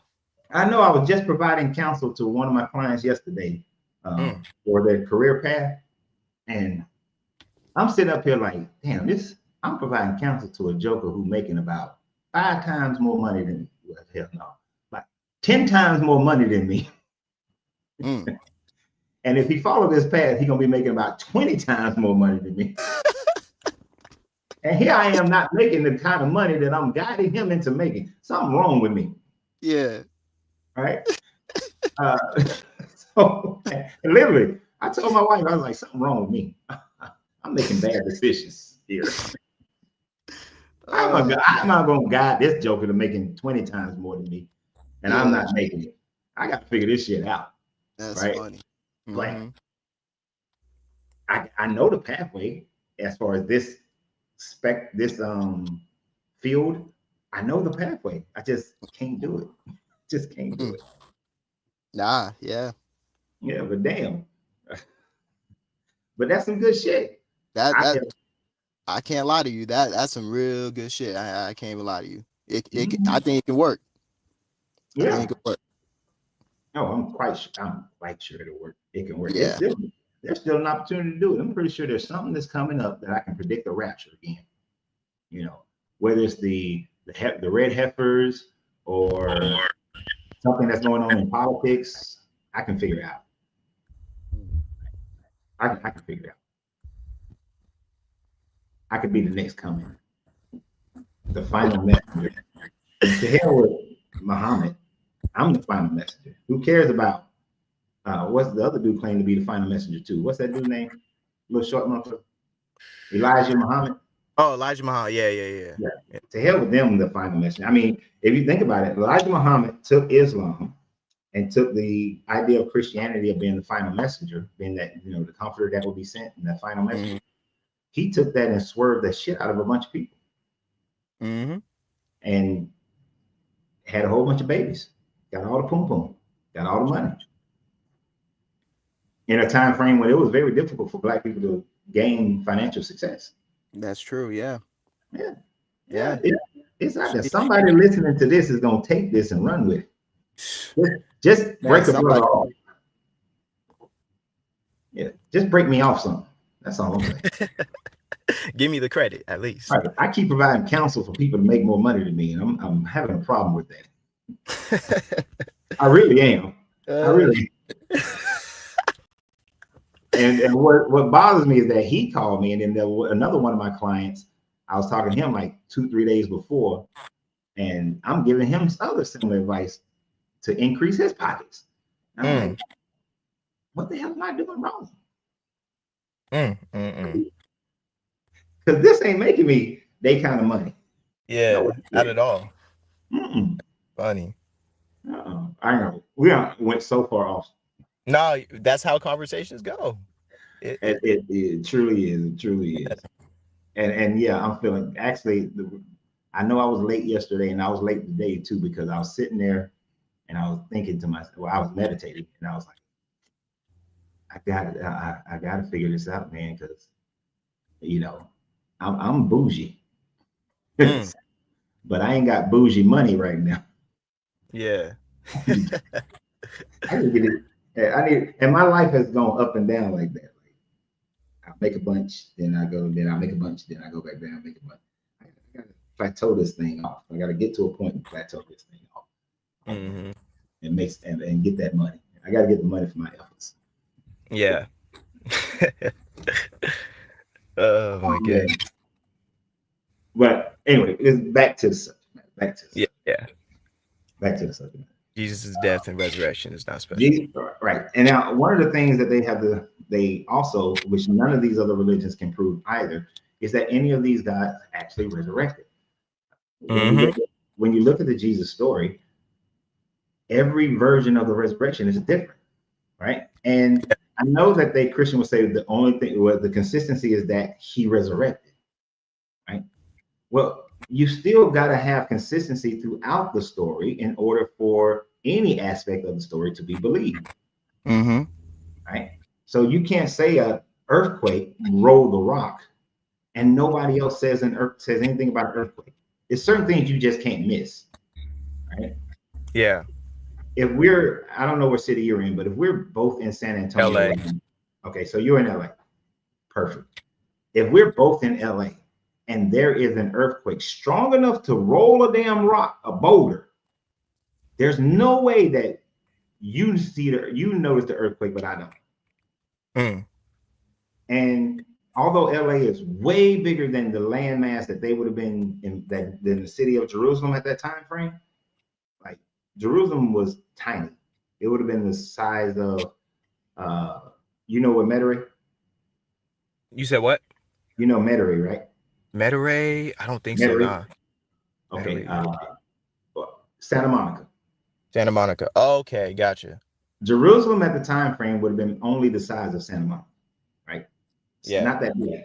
Santa Monica is not that big at all. There's no way we're both in Santa Monica and there's an earthquake that's strong enough to roll a rock and only you notice it. That doesn't happen. Yeah. We had like a 0.46 in Atlanta, and damn near everybody in the city noticed the 0.46 who was awake at the time frame that it happened. It was like 4 or 5 in the morning. But we all know, everybody who was awake noticed it. So, but that's not strong enough to roll a rock. Not at all. To roll a boulder, you need some shit that's in them 7 points, 8 points. So how in the hell did they miss it? You know? Yeah. Now arguing about who was with Mary and all that kind of stuff, we can argue. Okay. that may not be as important because they didn't consider women to have value. But we certainly would have noticed the earthquake. Mary Magdalene, was she confused? Where was the angels? Angels all over the place. They inside, they outside. There's two of them. There's one of them. You know, we ain't mixing up the difference between one angel and two angels. Right? We gonna know how many angels, and we know if somebody's inside or outside. There's no differentiation. There's no way to slide that off to the left. You either in the house or you outside the house. Yep. Not we can't be different in that. You know, so it's just too many changes. And then Jesus, what he said, he told Mary Magdalene in one story, tell them to meet me in Bethany. The other story, tell them to meet me in Jerusalem. You know, I'll meet them here in Jerusalem. The other story is that I'm gonna meet them in Galilee. Make up your damn mind. Where did they? Yeah. They cannot be in three places at the same time. Yeah, they can't tell. So the whole story is now cast aside. And so definitely the miracle of the story is cast aside when you can't get the earthly detail right. Yeah. It just sounds like a fiction story, like something I can make out of, you know, like a comic book or something. I don't know. Exactly. And then we know that Matthew, who's supposed to be an eyewitness, we know Mark is not an eyewitness. But why is Matthew, if Matthew was an eyewitness, why would he copy most of Mark? Right? If I'm an eyewitness, I'm writing the shit based on what I saw. I'm not copying somebody who wasn't even there. That makes no sense. It doesn't, no. But that's how there's not one scholar that I've ever read or heard who has said that Matthew did not copy from Mark. Right? Every scholar has made that same claim. So, and there's no peer review that goes against that. Every peer review of that, if anybody who does a PhD paper on that, there's not one peer review that I found, and I'm gonna put that somebody said that Matthew didn't copy Mark. Every last one of them say that Matthew copied Mark. So they might hit some nuances here and there, but every one of them say they copied Mark. Wow. That's illogical. That makes no sense. Yeah. That's like me writing a storyline of Martin Luther King and then and about his death. But then Jesse Jackson, who was there, instead of him writing his own, he copies mine. Would that make any sense? Not at all. Not at all. No. No. So hell no. And even me telling, like, even if Luke is writing based on what other people told him, that was still, so my pappy used to live on the same street as Martin, right? Yeah. So he's told me different things that was happening at the time frame that, you know, the whole civil rights movement was going on. If I wrote that now, I'm writing it based on what he told me, right? Yeah. There's going to be, and I would have been writing this when he lived with me, which would have been in 1999, 2000. Well, yeah, around 2000. So he came to live with me around 2000, 2001, somewhere around in there, right? How much can I trust the accuracy of him telling me stuff in 2000, 2001, based on his memory of what happened in the 1960s, you know, almost 40 years prior. He might have had a few things right. Like, I don't doubt that when he was asked to march with Martin, that he told Martin that if they sick dogs on me, I'm killing them dogs. And Martin was like, nah, bro, you can't do that. And so he never marched with it. That might be accurate, but there might be some exaggerations to that too. The conversation probably was just Martin asked him to march.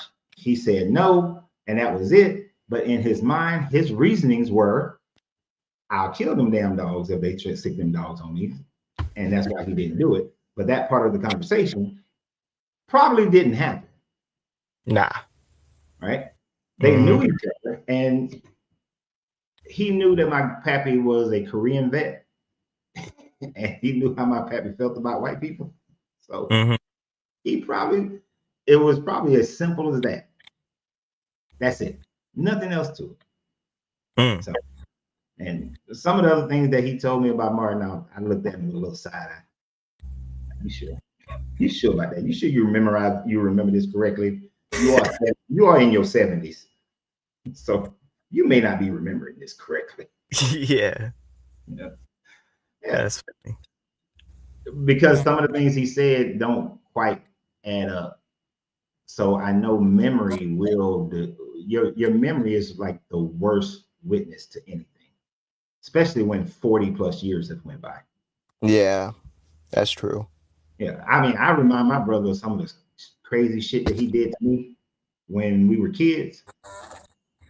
And this joker would sit up there and swear up and down that didn't happen. I was like, dude, you used to smother me with a pillow. The hell you talking about? Sheesh. Wow. And he thought it was funny. Right. Wow. And then I'm like, I told him about how he used to tell me things like, if you point at a graveyard, then that night the people gonna come out the grave and come get you. And I was like, to this day, when I pass a graveyard, the tips of my fingers start to itch. Oh, what? To this day, I pass a graveyard, the tips of I wind up doing this. Wow. Wow. Because my tips of my finger will itch because they don't want to point, and then I will make sure that my fingers aren't pointing at a graveyard. Jeez. Right? And this joker sit up there like, man, I don't remember telling you that stuff. I'm like, I remember you telling me, but he ain't gonna remember that. Nah. It wasn't important to him. You know? Yeah. And he may have said it once or whatever, but I remember it. But now I have a great memory though. So I can tell you exactly where we were, which graveyard he was talking about, where we was going, the color of my mom's car, the whole damn deal, because she was driving she had a burgundy Monte Carlo back then at that point. When he told me that shit, we was coming from Powder Springs, we was on Powder Springs Street. So I know exactly what graveyard it was. Yeah.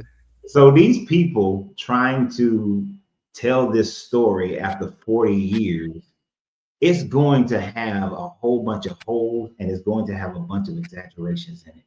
And this is why the book of John, which is written last of the Gospels, Jesus performed 2 times the number of miracles than that which are performed in Mark, because the story has legendized itself over that time frame. So that's why that was the whole point of the memory thing, is that by the time the writer of John is getting this, the story's been growing. For almost 100 years, this story has been growing. Because John wrote somewhere between 90 and 110 is when that was written. So you got almost 100 years of some people telling this story over and over and over again and adding to it. Yeah. And we've all done the telephone game in school. Well, most of us have done the telephone game in school.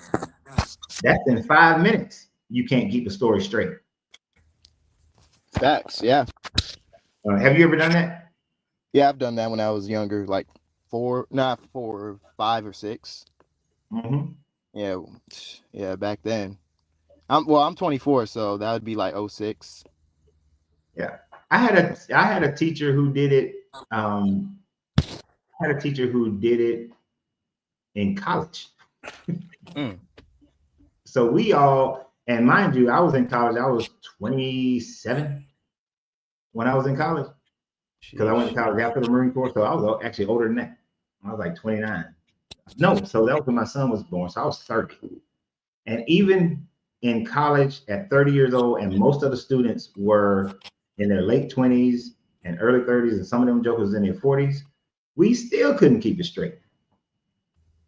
But this was in our psychology class that they did it the last time I did it was in a psychology class. Yeah. And you got grown ass people. I can let you slide if you were 5 years old, but we got grown ass people who can't tell a story the same way, and that passes just between about 20 to 30 people. In 5 minutes, you can't keep it straight. So what makes these people think that they kept this story straight? Yeah, they kept the details, you know. Mm-hmm. But they changed it. They manipulated it, you know. Yeah. And when they do look at what is the oldest parts, like so P52 and all that, this is just a scrap that's about the size of a credit card. So this is not like you got the whole compilation of Mark. This is just a little piece. His phone dropped. This is just a little piece that they got. And they're trying to say that because this little piece is accurate to what's in the Bible now, or what's in the Septuagint or something like that, that means the whole thing is accurate. Come on. You staking your belief on this nonsense. Your little raggedy phone. Yeah, I don't know what happened. It just because your phone raggedy. Your phone raggedy. Your phone raggedy. Yeah. No, it is. You know, I tell everybody their phone raggedy when it drops or it skips. It really is though. I've dropped it quite a few times. No. Yeah. Mine been tripping because that last update been messing it up. Oh yeah, that update. Yeah. I know what you're talking about. Deconstruction phase just said, plus they wrote everything. There wasn't no printing presses. Right. And so there are plenty of scribal errors that you can find. And then scribes write things in the margin. Like King James did things like things that were written in the margin as a scribe, what a scribe thought. His scribes included that as part of the damn message. And this is just a scribal thought, not what was actually in the Septuagint or in the actual information. Yeah. So, but people don't study their Bibles to that extent. Yeah, I was actually talking to a coworker, and he's a little younger than me, like 2 years younger. And I asked him, "What Bible do you read?" And he said the King James version. And I told him, like, that's the most inaccurate Bible you can ever read. I don't know why you read that book. That book doesn't know the history behind King James, and you know how he gathered how many people to write that book. It was like 50 something or 50. 52 or 54 is one of those numbers. Okay, yeah. But yeah, he didn't know the history. And I showed him, like, I told him about how there were 16 crucified saviors, and he was at least he listened, because he was a Charlie Kirk fan, which I didn't mind, whatever. And he was a devout Christian. Like he was, you know, for Christianity. And he actually listened. He didn't cut me off, and he wanted to know more, and I was just going in, you know. So like that's that, and I listened to what he had to say, and we had a really good conversation. And typically I don't have conversations like that with people who are Catholic or Protestants, whatever. They don't want to hear it. No, they don't. Yeah. Generally they don't, but to have somebody with open ears, that's always a good thing. Kevin, let me answer Kevin real quick. Yeah, Kevin, the most accurate version of a Bible that you'll find today is the New Revised Standard Version Updated Edition. New edition, yeah. Yeah, New Revised Standard Version Updated Edition. And the best concordance is the library of the Oxford Concordance. Right. And one of the good things about the Oxford Concordance is that they continuously update it. Right. So that the more information that is found, they'll keep updating that information. It's kind of like science. We accept what we got right now, but we're still testing it to see if anything new or anything was wrong. They'll keep doing it. And the fact that most of these jokers who followed Jesus couldn't read or write anyway. They could speak English. I mean, not English, speak Aramaic, could probably even speak Greek. But that is true. to That is write true. and to write at the level that they would have been that the Bible is written in. Nah, this is not what fishermen do. This Yeah, is most not people what were some fishing, basic were basic trying business. to hunt. Yeah, this is like, and nothing against these two types of people, but this would be like, I'm gonna go and arbitrarily grab some people out of the trailer park and out of the projects, and I'm going to get them together and expect them to write a highly conscious theological book. Mm. That's not going to work. You know, it's just not going. They are not going to be able to put something like that together. Yeah. Nope. And generally, if somebody is coming out of a trailer park, they come out of projects, they are going to, they have been educated in the lesser schools, right? Yep. If they That's went to just, school. that's just how our society is right now, which is a shame. You know, if I was president, every school would have the same level of education, but we know just not how it works. And they're not going to be able to produce something to that level. They just can't do it. And then you're expecting them to write in a language that is foreign to them. Come on now. Yeah. That'll, like, I can speak some French, but there is absolutely no way I could write in French. Oh, yeah, no way. If you could speak some of it, you're not fluent in it. Yeah, there's no way. But even if I was fluent, Yeah, like, even if I know, yeah. I'm quite sure my neighbor, that his wife, even though she never speaks English, I'm quite sure she speaks English, because when her kids and her husband speak English to her, she responds to them in Spanish. So she speaks English. Mm. But I guarantee you she can't write in English. So Yeah. she's fluent, but she can't write. Mm.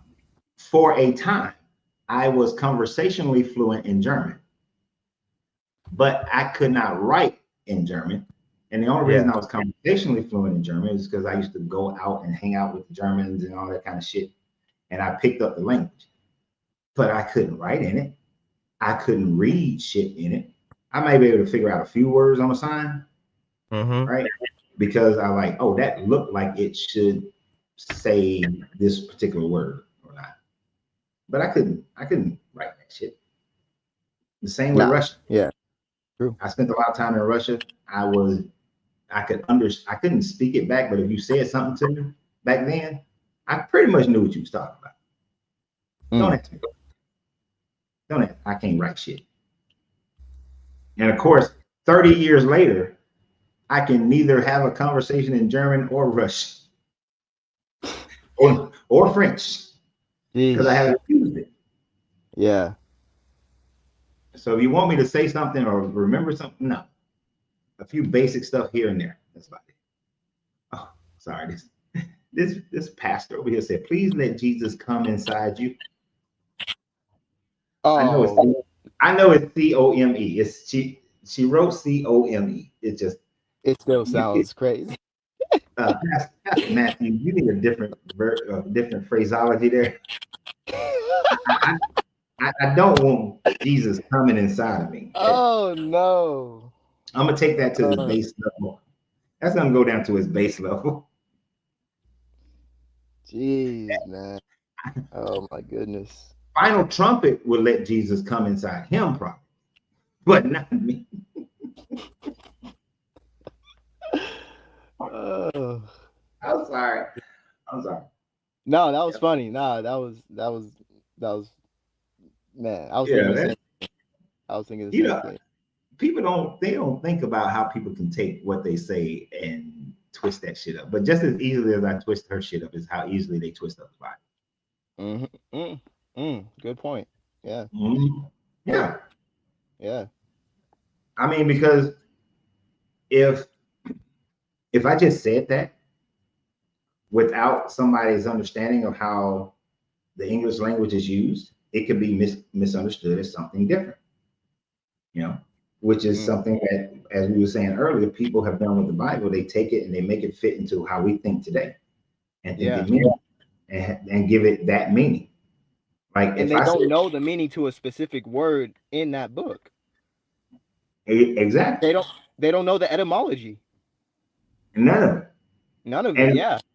we don't even do that today. Like if I said to you right now, Jesus is awful, what does that mean? Is awesome. Awful. Jesus is Oh, awful. awful. Yeah, he's done some bad things. Okay. Now, if you were back in the 17th century, 15th century, and if I said Jesus was awful, it's a good thing. It's a good thing, yeah. Yes, because that means that Jesus is full of awe, or I am in full of awe of Jesus as a good thing. But because that word has shifted its meaning because it kept being applied to storms and tragedies, and well, mainly storms, because people were in awe of the storm and the size and the magnitude of the storm. It then, because it was related to something that was destructive, it turned into a negative connotation instead of a positive connotation that it originally was in. Mm-hmm. So that's just a 300-year difference in time. You got a 300-year difference in time before Christianity becomes a bona fide religion. How many things are misunderstood with your, as someone who was on here earlier, he's still probably here, but talking about the church fathers, how many translations and scribal errors and things of that nature has changed the whole concept from what was spoken about in first century, when these church fathers, most of them are second, third, fourth century. Yeah. Yeah. So this is why this book, the church fathers, the book itself, the interpretations, the doctrines, all those things, they're culturally based, right? Yeah.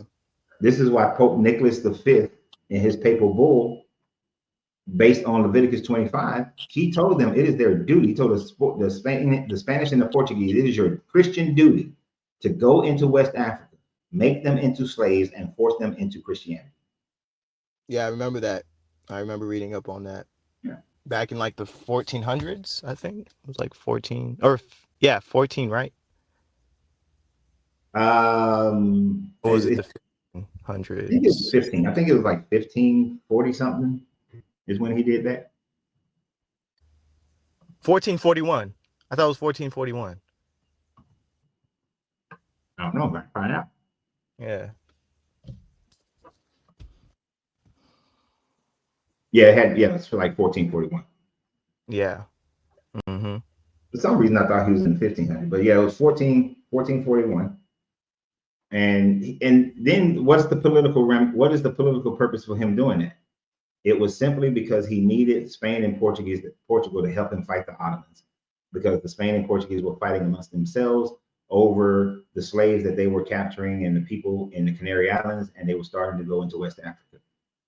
So he needed them. They were at that time. They were also trying to kick out the Moors too, get them out of there, out of Spain. Yeah, they were trying. Yeah, they were fighting against them too. At that, you're right, fighting against them at that same time. So they needed them to be on team so that they can get rid of the Muslims. It was all about fighting the Muslims. It really didn't have much to do with the New World. They used that to justify their actions, essentially. Yeah, because the transatlantic slave trade wasn't a transatlantic slave trade at that time frame. Well, it still was transatlantic, but it went from the Atlantic into the Mediterranean and into the North Atlantic. It wasn't going across to the Americas yet. And then that same mindset, though, was then used. That same paper bull is then being used for the transatlantic into the Americas. And so that wasn't considered, that was considered godly, according to the Bible. But then once slavery started to become a moral issue, then all of a sudden they tried to find and figure out a way to add God to the immorality of slavery. Yeah. which is twisting and turning what their book says to fit their culture and what they want. Mm-hmm. Hold on. No, I do not. I do not consider myself a scholar of the Bible. I always want to make sure that I'm clear on that one. I don't, I've studied it in great detail, but not to the detail where I think I could.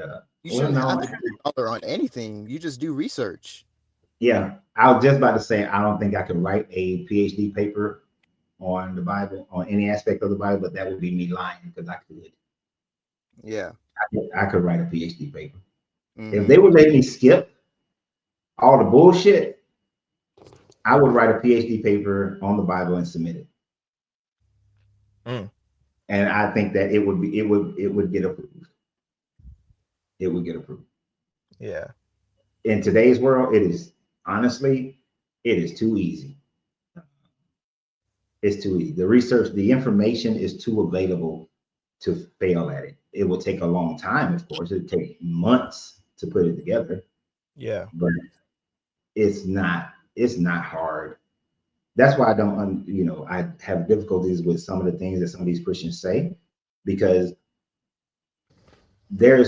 writing a PhD paper really is just you going out and doing standing on the shoulders of all the other people who have done the research.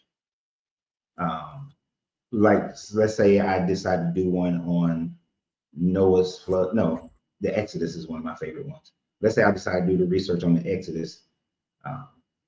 There's too much information where other people have already written about the Exodus, demonstrated it, all the archaeological papers, the geological papers, the linguistic archaeology, and then the history of the Egyptians and the Mesopotamian people. All you got to do is go out and get all that information and put it in a concise thought process. Yeah. Yeah. And it'll be, it wouldn't be that hard.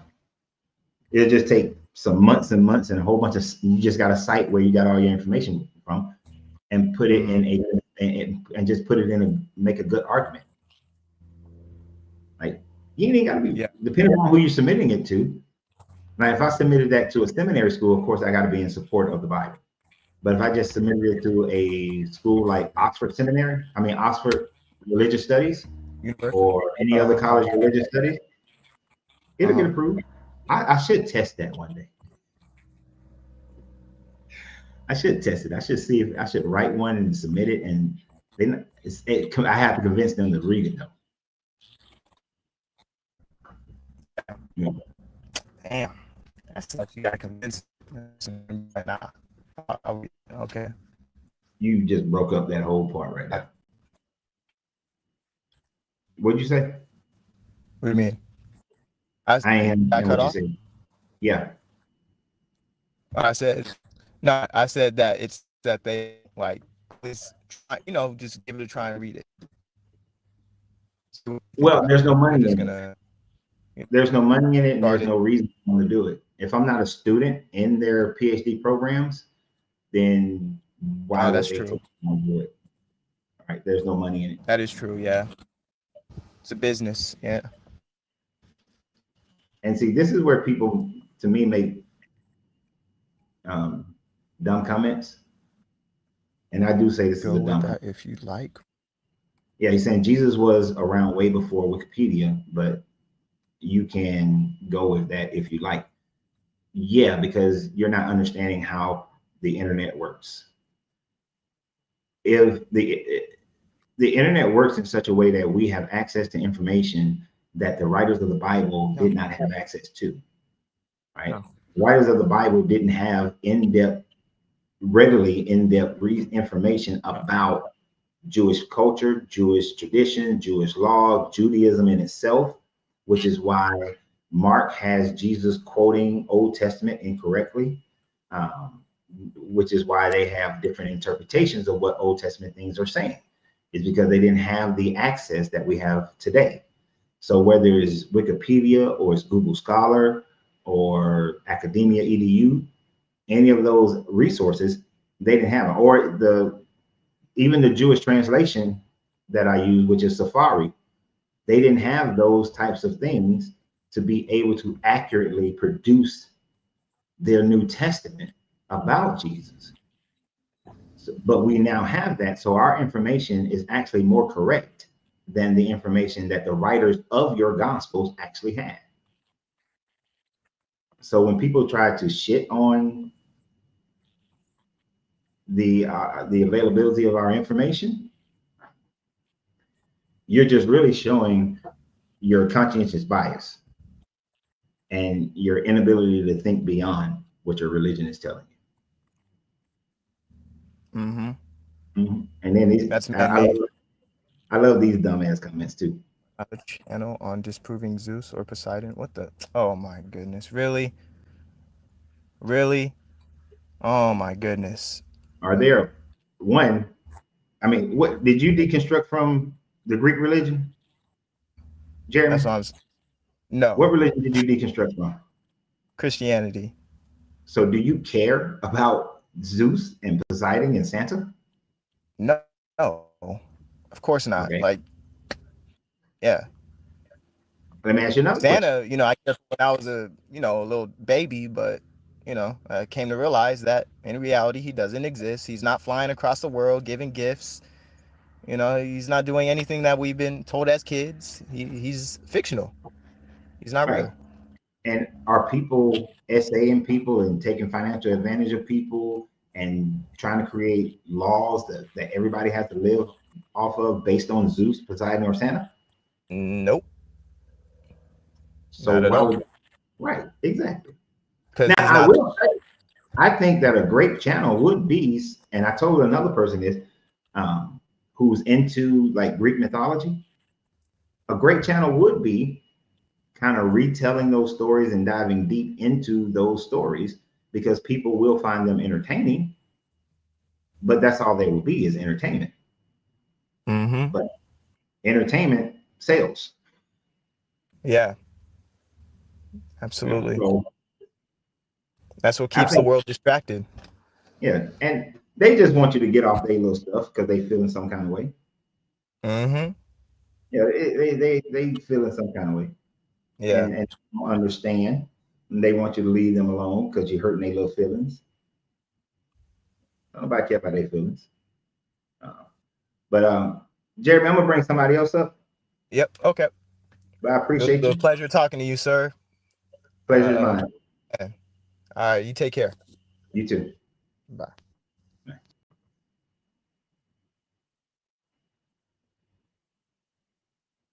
Bringing up another person. There's power in the name of Jesus. There's no power in the name of Jesus. Zechariah. Oh, I guess Zechariah must have did that by accident. There's power in the name of Jesus. That's why we are here having this talk, ironically enough. No, there's brainwashing in the name of Jesus. That's why we're having this conversation, because of the brainwashing. So if there's power in the name of Jesus, go to a hospital, and you got to record this. Go to the hospital. Go up to St. Jude's, where all the kids with cancer. Go there, and in the power of the name of Jesus, I want you to go and heal those kids. And don't even heal the ones first who've already been there. There's always new ones walking in every day. Find that new child that's walking in to St. Jude's and heal that child before they have any medicine, before they have any treatments. Go heal that child and hook them up to like whatever you need to be able to see the cancer in their bodies, and heal that child and let us witness the healing. If there's power in his name, Jesus, pull that demon of cancer out of the baby, out of the children. I ain't saying go mess with the adults, let the adults be last. They've lived a life. But first, go heal all the children. You go do that, Carlos, yes. And you might have some. But ironically enough, Christians don't go do that. You don't do it. You're supposed to have this power of healing, but yet we don't ever see the power of your healing in reality. Go to well, I forgot the hospital in DC. Go to the hospital where all my fellow veterans are. You know, don't worry about my PTSD. Don't worry about the arthritis in the body. All those veterans who lost an arm, lost a leg, lost a foot, lost an eye. Go to, no, it's not John, Walter Reed. Go to Walter Reed and let's see you miraculously, in the name of Jesus, glory to God, call upon his name with 2 or 3 with you who have no doubt, who can tell the mountain to move. And then grow back their arms, grow back their legs, grow their eyes back. Get that shrapnel out their body. Heal them, brother. Heal them jokers who y'all believe fought, you know, for your freedom of religion, your freedom of speech. Go heal them.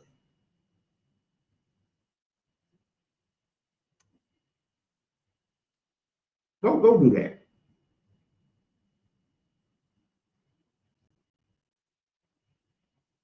Yeah, I know deconstruction phase say they will say that it don't work that way. But that's not what Paul said. That's not what Paul said. That's not what Jesus said. Jesus said, go out and heal all the world. Go out and heal people. Go out and do it. I want to see you do it.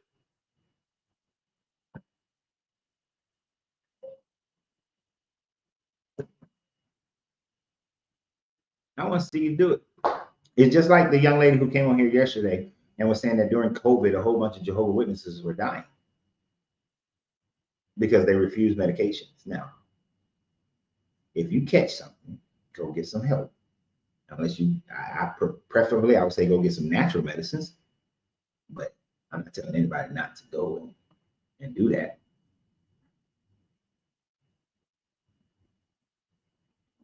Yep, they voted excuse. Wait a minute, let me get this one first. Many Christians fail into this problem until they go to the hospital. There's a problem with exactly. You go run to the hospital. So because things are not the way we like them to be, God must be fake, childish. Okay, check your stuff for you, right? And I know I'll be making mistakes too, but check your stuff, man. Nah, see, that's according to your Bible. You're supposed to be able to go do these things. See, you don't understand your own. See, this is what amazes me when they don't understand their own Bible. So we say junk, God's supposed to say how high. Your own Bible tells you to go out and heal people. See, that's what y'all don't understand. Your Bible tells you to go heal, but y'all don't go do it.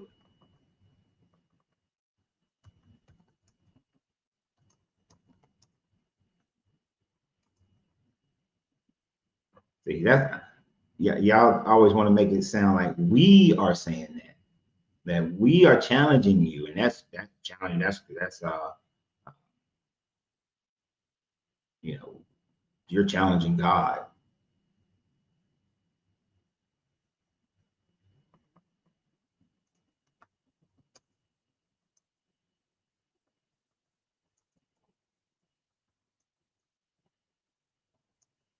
Let's see. Oh, what we got here?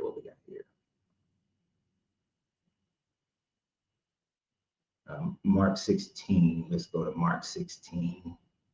See, this is that technology that he don't like. That technology that he was just complaining about, saying that we trust in Wikipedia. That there. Let's see. Let read from the Bible, the words of Jesus, the words of Jesus.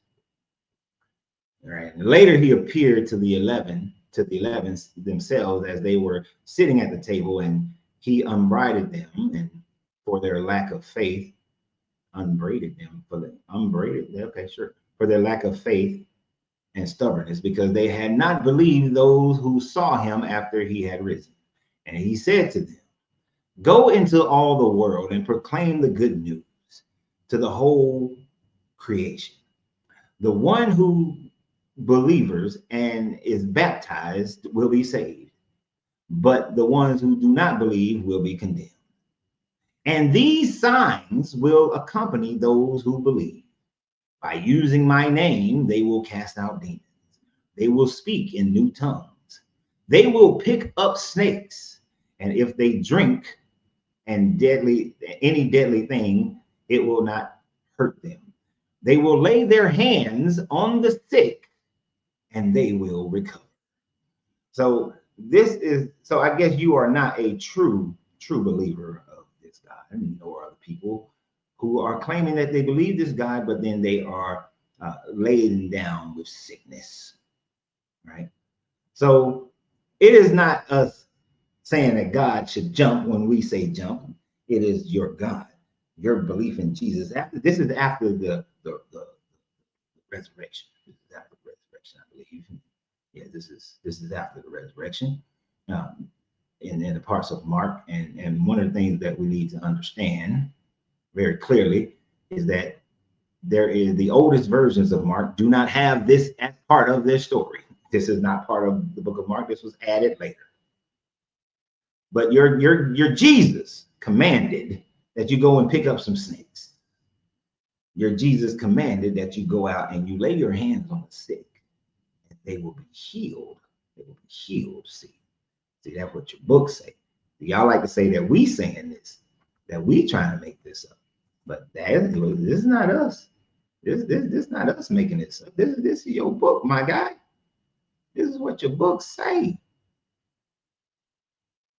This is your book say.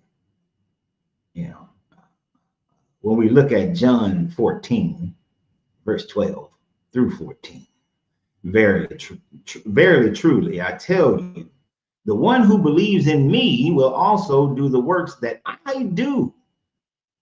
What are the works that Jesus did? Well, he healed the sick. He raised the dead. Fed everybody with a 2-piece fish sandwich. But we'll do the works that I do. In fact, we'll do greater works than these because I am going to the Father. I will do whatever you ask in my name so that the Father may be glorified in the Son. If in my name you ask me for anything, I will do it. Let me repeat that last one. If in my name you ask me for anything, I will do it. So all of that, if it is God's will, seems to fall out the window. All of that, you expect God to do things that you want him to do, falls out the window because, as I said in John 12, verse 14, if in my name you ask me for anything, I will do it. And what is the reason? What is the reason? What is the reason? I will do whatever you ask in my name so that the Father may be glorified. And what are those things? Verily, I tell you, the one who believes in me will also do works greater than I do. And in fact, will do greater works than these because I'm going to the Father. So your whole argument about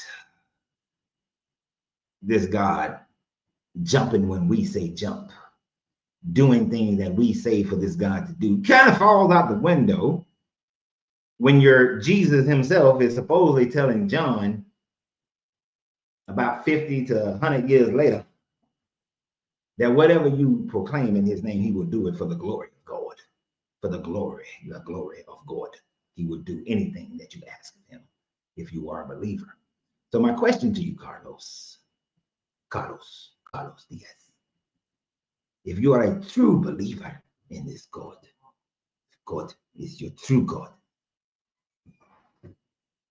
Wrong accent. That's the wrong accent.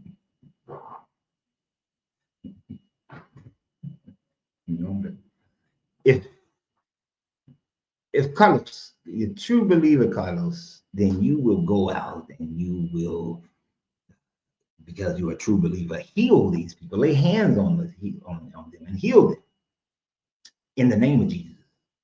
Your Jesus will do it because he would do it for the glorification of God. And you're going to do greater things than Jesus. Jesus' greatest act is to raise somebody from the dead. So I need you to go and raise people from the dead. Mm-hmm. Yes, yes, indeed. Yes, indeed. Show us your God. See, y'all say that you gotta have faith. You don't need evidence. But yet, you know, I'm gonna make a whole separate video about this later. But yet, you're Jesus. Jesus. Let me write down the verses so I have it. It's telling you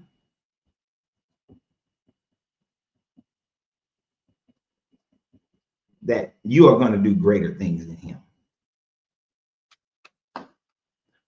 That you're going to heal, that you're supposed to lay your hands on the sick. Lay hands. And they will be healed. I think that if somebody got cancer, that they are declared the sick.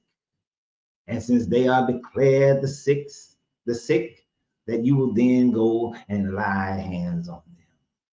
And when you lay them hands on the sick, those who are the believers, they will become healed for the glory of God. This is not the word of Renz, but this is the word of Jesus.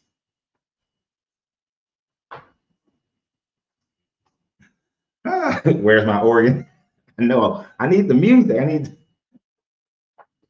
That's why they play the music. Get them emotions all wrapped up in it. Y'all are too easy. Y'all are too easy. See, at least the Sumerians had the sense to say that we're not gonna go out here and try to heal in the name of Enlil, Enki, or Tamuzi. The Greeks weren't trying to heal in the name of Hercules or Heracles, as they would have called him.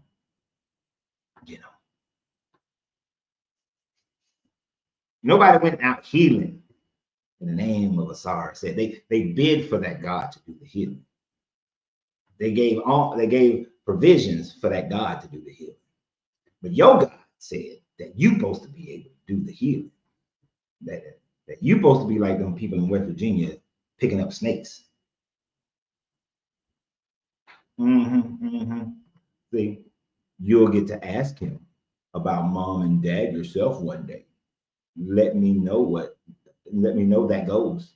Let me know how that goes. See, y'all scared to face the trumpets of your. I'm sorry, somebody just joined on TikTok and their name is Snake Catcher. Couldn't help it. See, now what the hell was I just saying? Y'all jump into that out. Oh, you're gonna find out one day, when you're gonna get to ask God, and then it's gonna be too late. Well, your God said, go out, do the healing, do the work. By demonstration, you will bring about believers. Yeah.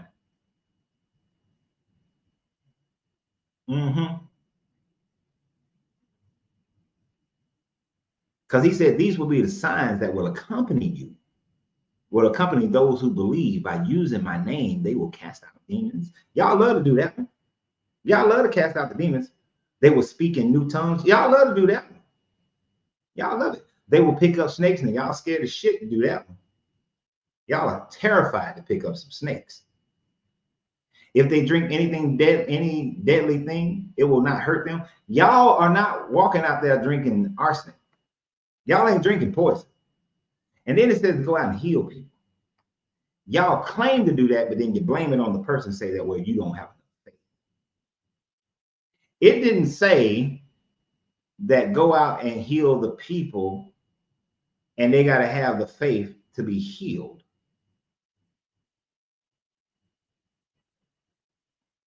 And even those who claim faith, They're not healed. I know, have talked to veterans. All you gotta do is go to the VA. You can find veterans sitting in the waiting room. Ain't got no leg, ain't got an arm, in there with different issues. They believe in Jesus, wearing a cross, profess it. Yet, they walk out the VA with the same damn problem that they walked in with. They walked in with no leg, they walk out. They walk in with cancer, they walk out with cancer. Y'all supposed to be healing. I show us your power in the name of Jesus. What did I just do? I did something. How do I get these back in there? Oh, hell. I figured it out later. Show us your power. I need to see your power in the name of Jesus.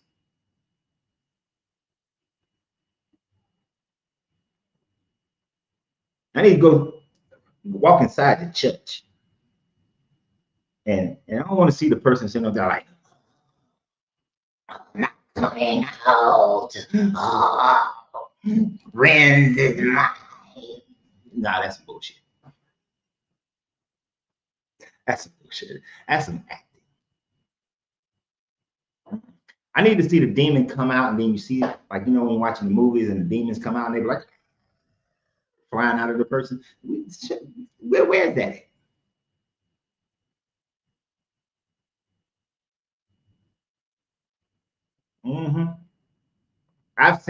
I've witnessed Christians pray for somebody who is suffering in a sickness at that moment, like severe pain of suffering. And the church come up, pray. The person is still suffering. And so the parents had enough sense to take the child to the hospital. And then at the hospital, they figure out what's wrong with them, give them some medicine. And over the next couple of days, the person actually is relieved of that pain and that sickness. So y'all ain't got no power. There is no power in the name of Jesus. There might be power in the name of Joshua. Be power in the name of Joshua. Try that one. Try that one. Because if you actually translate Joshua into English, it's Joshua, not Jesus. Even though in the interpolation, we know that Jesus, the name Jesus, is the personage of Yeshua. The correct translation of the name in English is Joshua. So you have a transliteration that you call him Jesus. Same person. It's just more like a nickname. More like a nickname. I've had many nicknames in my life, but it's more like a nickname.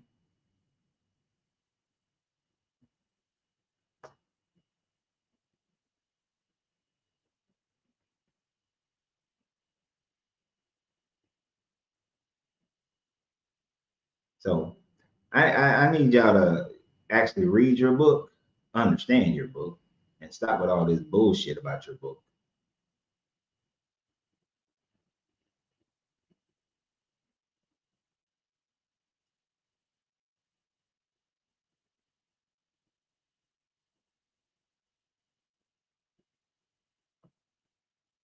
To love your neighbor as yourself is fulfillment of the law. All prophecies is fulfilled. We are the dogs and the murderers who presently refuse to simply love one another.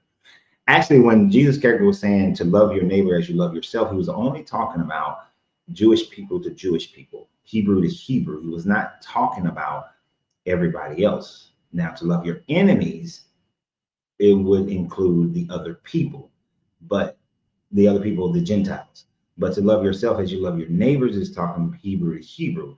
And yet there has not been a time frame when the different variations of Judaism and Hebrews loved their neighbors.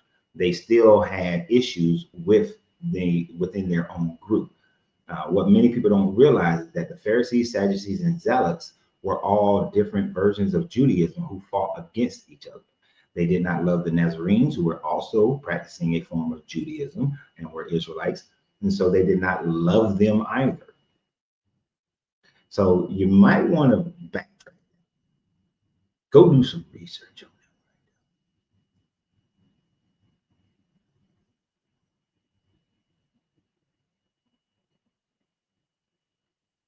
Now, I don't know if you were, I don't know the context by which you were stating that one, but that's what I understood from. Now, I will agree with you on this comment. What is a crime? We cannot want gun violence to cease and make guns. You can't have both. I would agree with you on that one. I would agree with you on that one. The safest place I've ever felt was in Germany, and they have some strict ass gun laws in Germany. Are there stories on Barabbas? You do have a gospel of Barabbas. There's a gospel according to Barabbas, or I think it's called the Gospel of Barabbas or the Gospel of Judas Barabbas, but there is a gospel of Barabbas.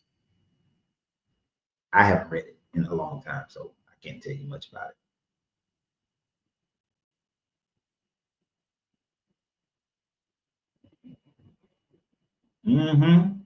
Yeah, I like when these parts of the Old Testament are spoken of, James. Jeremiah 33, he's saying it, I have to go read it, but there will be sacrifices for all times. When the Messiah comes, he will be an actual king that sits on the throne of David. How did Jesus fulfill this? And right, he never fulfilled that. There aren't sacrifices for all time. What people don't realize who read this book is that the sacrifice, the claimed sacrifice of Jesus, was just a sacrifice of atonement for your sins after you die, and you have not done all the other sacrifices that you were supposed to do for your transgressions against the law. So Jesus is there kind of in the same format as Hebrew, as an advocate for the things you didn't complete before you died or repent from before you died. And yes, he was supposed to sit on the throne of David as an actual king. Now, they will try to say that that is going to be during the 1,000-year reign, but the Messiah had to have sat on the throne of David and reign over Israel and all the world as a Messiah, as the king, literal king. And not only could Jesus did not fulfill that, but he could not have fulfilled that, since one of his ancestors was cursed to never have any of his ancestors to sit on the throne.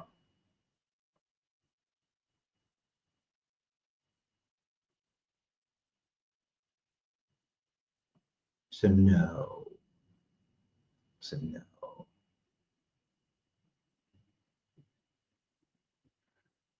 So as a quick reminder, hey, we are having our meetup here in San Antonio. Go to @CoachRans33 on YouTube.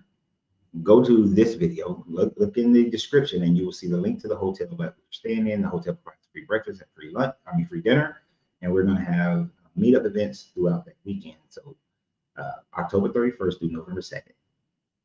That's my shameless plug for the day.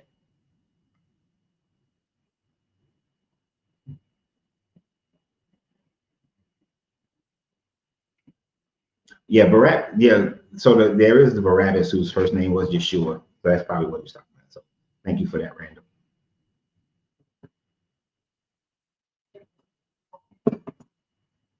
Did I saw what video? Which video are you talking about? Micaiah, yeah.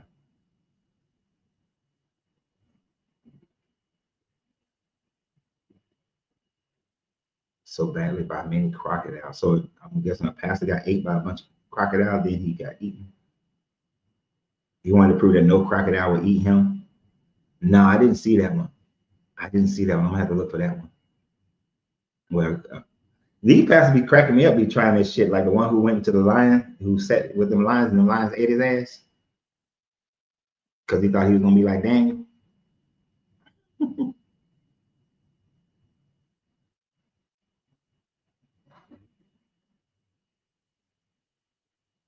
Oh, I see. Carlos is an anti-Catholic. The Pope will be will reign will reign her supremacy, or do you mean his supremacy? And pick up right where I left off this time with the help of the second beast of Revelation, Protestant USA. That's what the prophecy says. What prophecy are you talking about? They love to say the Pope, the office of the papacy, is the Antichrist. I can tell you right now, there ain't no way in hell the papacy will ever establish the one world religion. Never.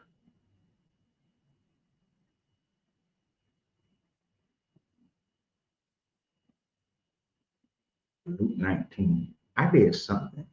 What did I do? I need this to be, there we go. Now expect it belongs.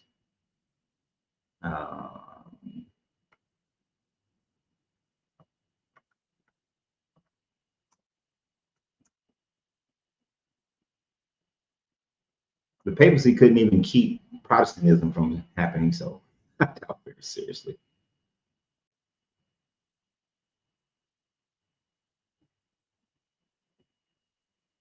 As he said, when he had to.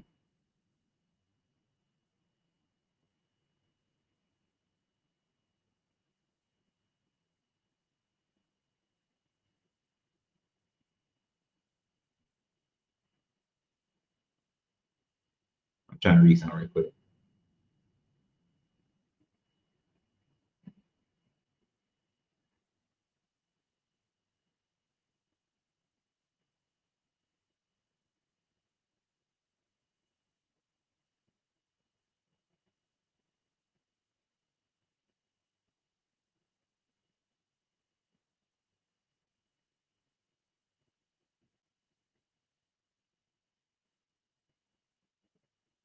I don't know exactly which part you're talking about as far as Luke 19. I do see the part where he stole that man's, it says colt. I think that's one of the contradictions in the Bible where it says, one version says colt, another person says a donkey, because a colt is a horse.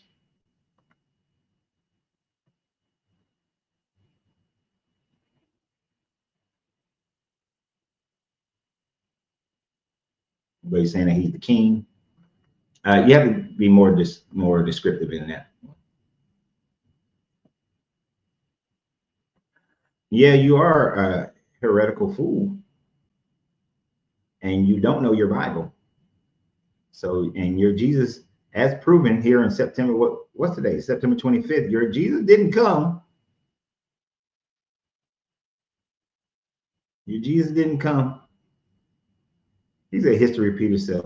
Have you forgotten? There has never been a one world religion, so that aspect of history will never repeat itself. There has never been a one world nation, so there is no repetition of that history either. So, what repetition of history are you talking about? There would simply be rise of nations and falls of nations, rises of religion and falls of religion. That is the rise of economics and falls of economics. That will repeat itself over and over again. And there will be religious fanatics who will believe that all of these things are happening because of their God.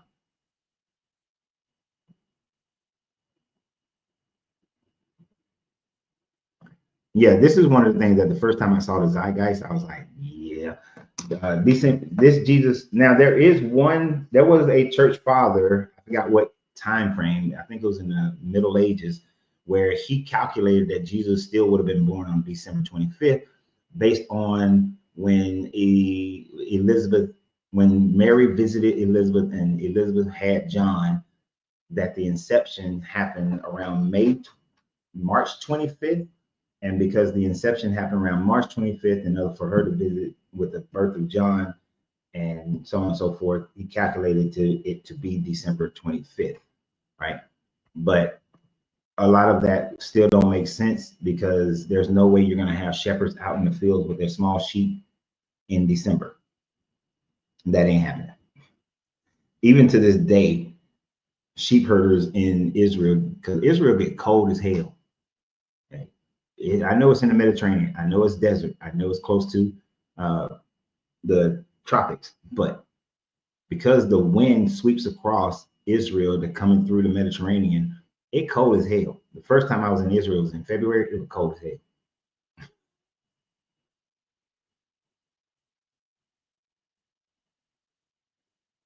It was cold. And they like to talk about how the Catholic Church changed the Bible. The Protestant churches have changed the Bible so many times as well. Just look at King James. Hell, just in the very first part of the book, where it should say in the beginning, in a beginning, when God began to create, was switched to in the beginning when God created. Told verse 26 of chapter 1, be fruitful, multiply, and replenish, when it should be fruitful, multiply, and fill.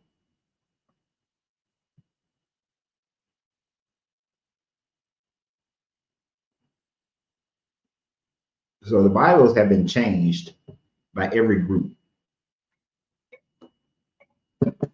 and certainly has been interpreted differently by every group.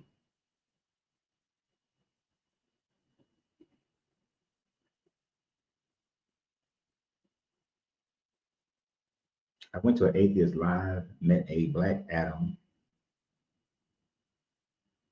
she Messiah, and Jesus. They all claim to be such. I'm confused on what you're trying to say there. Deconstruction phase. I'm not sure what you're saying in that comment. But oh, you tried to come up. Let me see if I can get you to come up.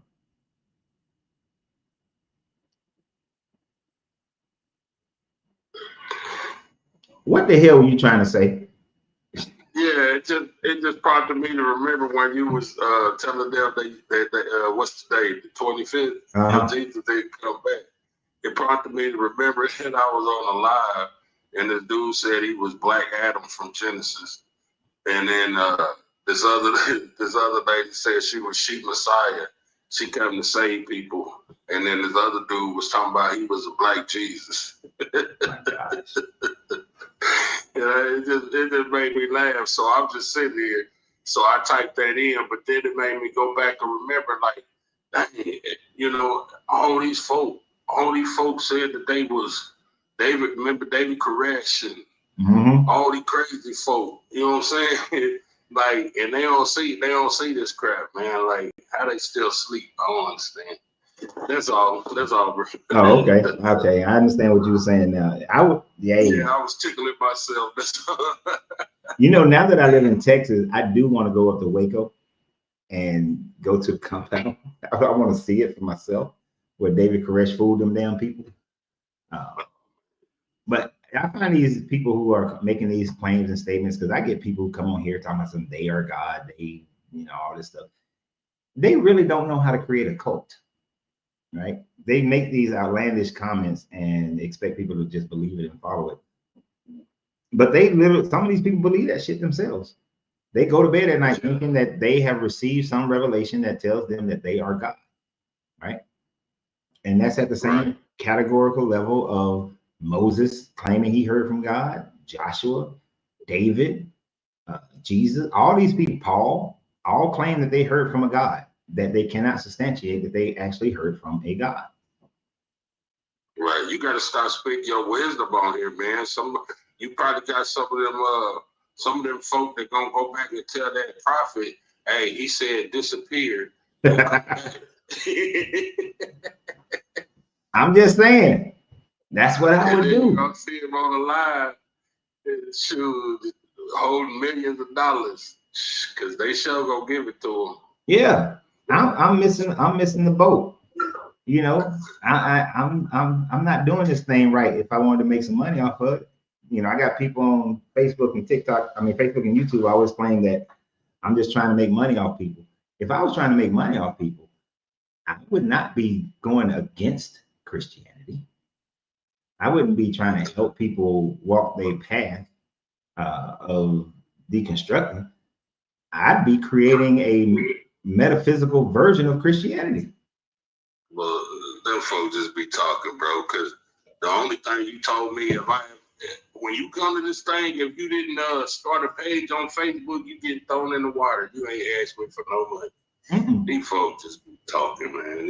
Yeah. You know what I'm saying? They ain't got nothing better. Them trolls or something else. Now, I always appreciate, man, there are people who donate to the channel. There are people who have super fans and memberships and subscriptions. I appreciate it, but I don't ask for it. Now, I could make it that way. Even if I really wanted to turn this into a money-making situation, then I like memberships and subscriptions and super fans. I don't do special shit for that.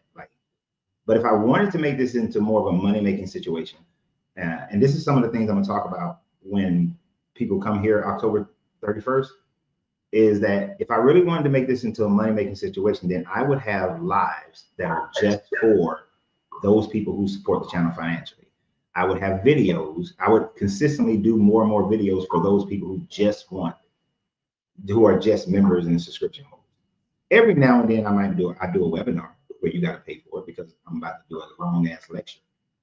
But hell, the most successful one of those that I did was about finances, about budget, how to do your finances so that you can be more financially sound and fix your credit and all that sort of thing. Which ain't got nothing to do with what we talk about here. But there is a way that if I really wanted to make money off this, that I could do. But I don't. I might change my mind. So don't take this as me never going to do that. I might change my mind one day and be like, you know what? I'm giving all this damn time and energy. I need to get paid. Right? Right. And I don't think there's anything wrong with that. You know? No, I know. Because I don't know what you're into, all your hobbies and whatnot, but I'm sure there's something of interest to you that you could take it and turn it into where you are the financial empire that is built on it. I do. Right. I do. So I'm from Missouri. I'm originally from Missouri, so, a lot of people here, when they find out I'm from Missouri, they'll go buy ribs and stuff and have me, and, I'm making $35 a slab to cook ribs. Oh, okay. So not only am I working on houses, you know what I'm saying, I love to barbecue, so they pay me to cook their barbecue and bring it back to them. Now, let me ask you a question.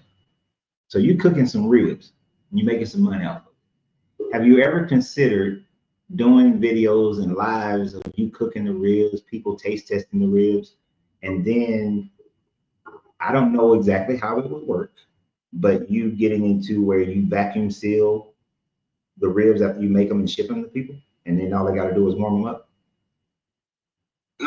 No, I ain't never did that. But we gonna chop it up. You should look into it. You know what I'm saying? I've got a big old chest of cigars right here. So yeah, I'm gonna bring some with me, and we're gonna chop it up. Oh, you coming to the meetup? Yeah, I'm coming. Have you already reserved your rooms? I ain't reserved yet because I'm no. Give me like 1 or 2 more days. I got this one client that I'm trying. Either they gonna get their stuff or they gonna have to wait till they just gonna have to wait. And then I'm gonna go ahead and sign up. That's all I'm trying to do. That way I don't put myself in a position for them to sue me because I didn't fulfill the contract. No, I'm with you. So once I get them, and I'm gonna just, I thought about just because they asked me to do something else. So I'm gonna just bring it to them like, hey, you know what I'm saying? I need to go. I'll come back and I'll give you this for free. Okay. What's your just to be able to push them off. So I'll finish what I need to do with what they got. And if they gotta wait on anything else, I'll tell them I'll do this for free. Okay. You know what I'm saying? Because it ain't much. You know what I'm saying? It ain't gonna take probably an hour and a half of my time. I'll just give it to them. Okay. And then, anytime somebody gets something free, they go for that. Of course. Now you don't have to. So when you first reserve your room, even though they ask for your credit card, it won't charge you anything at that moment. You don't get charged until after the stay, like any other hotel reservation. So, but what's your first name? Anthony. All right. So when I see that you reserved it, then I will do some research about what I just said, as far as how you can turn your rib business into a bigger business and how to use social. So I'll use that as one of the examples. Now, if I don't see your name ain't gonna talk about it because I want to use Well, examples. you gonna see. I want to use examples of people who gonna be there. Like I You gonna want see it definitely.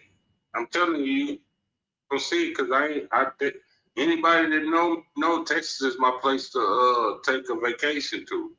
And I've never been to San Antonio at all. And I've always said I wanted to go. So this is my opportunity to go. Okay, and you got to bring. Because I usually go to go to Dallas, Irving, Houston.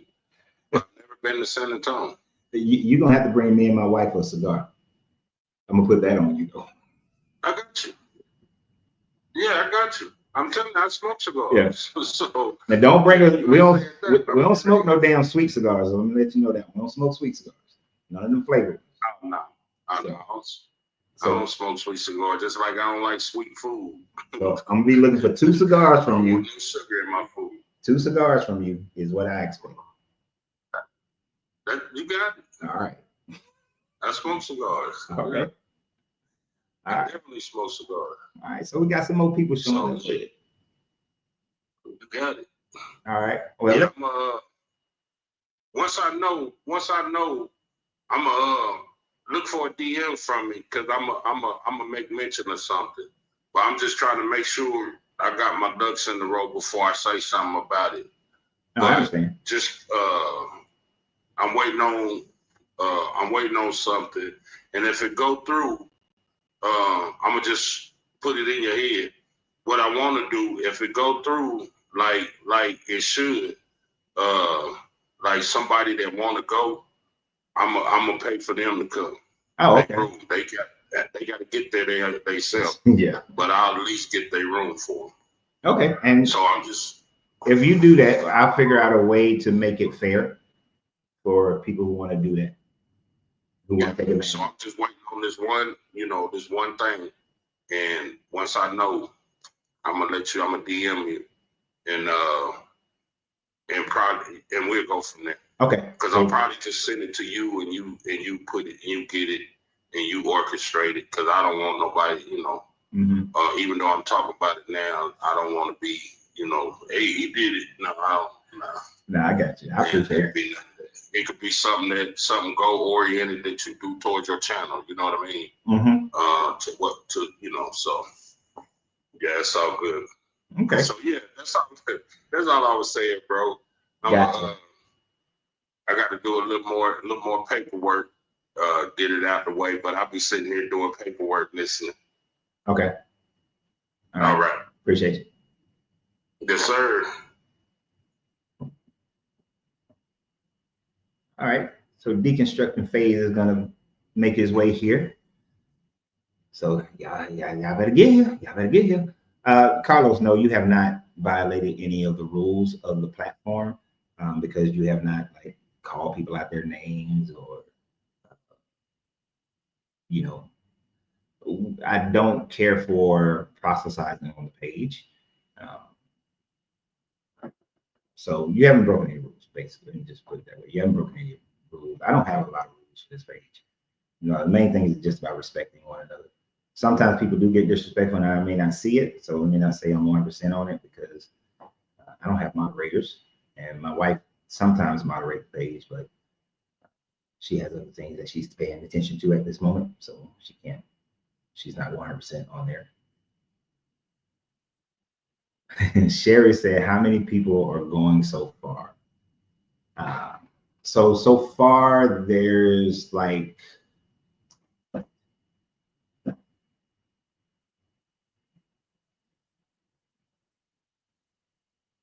there's about 9 or 10 people who are coming in town right now. And I don't know if Deconstructing Phase is bringing anybody with them. I'm not counting them yet. And then there's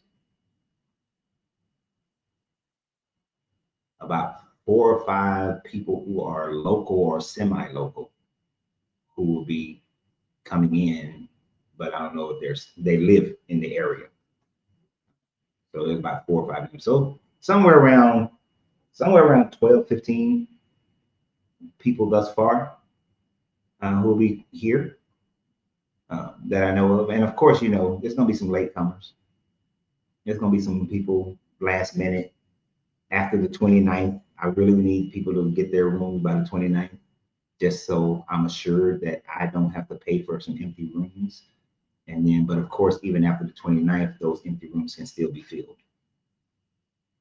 How many do I need? I had to figure out how many I need before I won't have to pay for any empty rooms.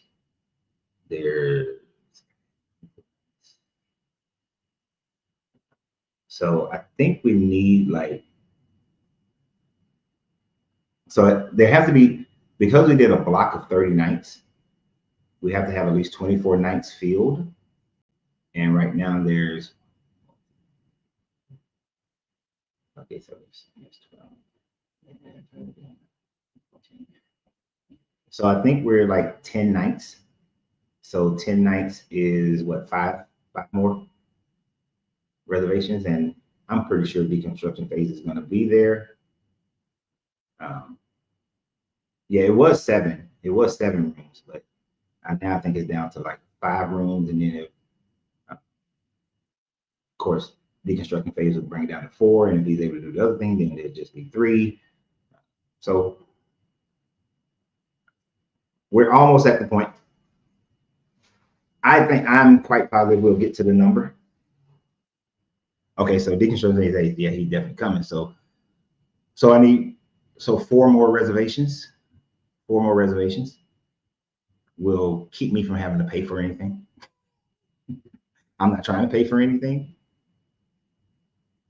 I'm not trying to pay for some empty ass rooms. So we need 4 more reservations.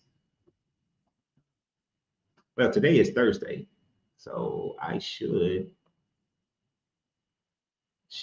they should have sent me an update by now. Oh, that email is not open. Let's check. Obviously, this is very important to me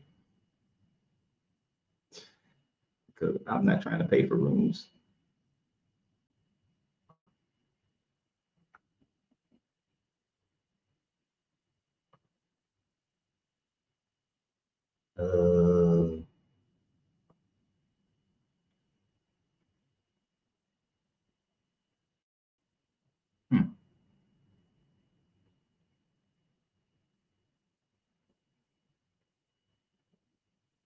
Ew.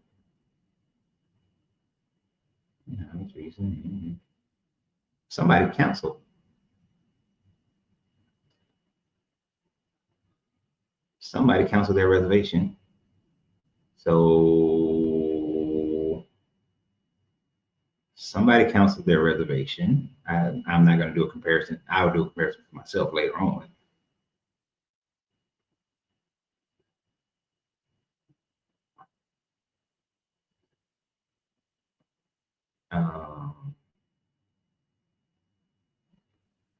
So there's somebody canceled their reservation. So that's 2 minutes. Ew. So how does this shit work?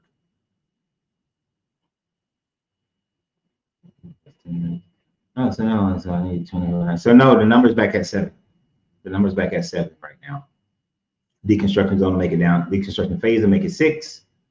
So the number is back at 7. Where I'm gonna say 6 because I'm gonna trust deconstruction. I don't know what he said.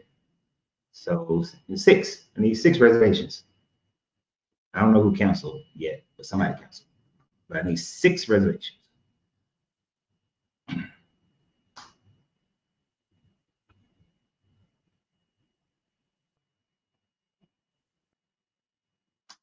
Yeah.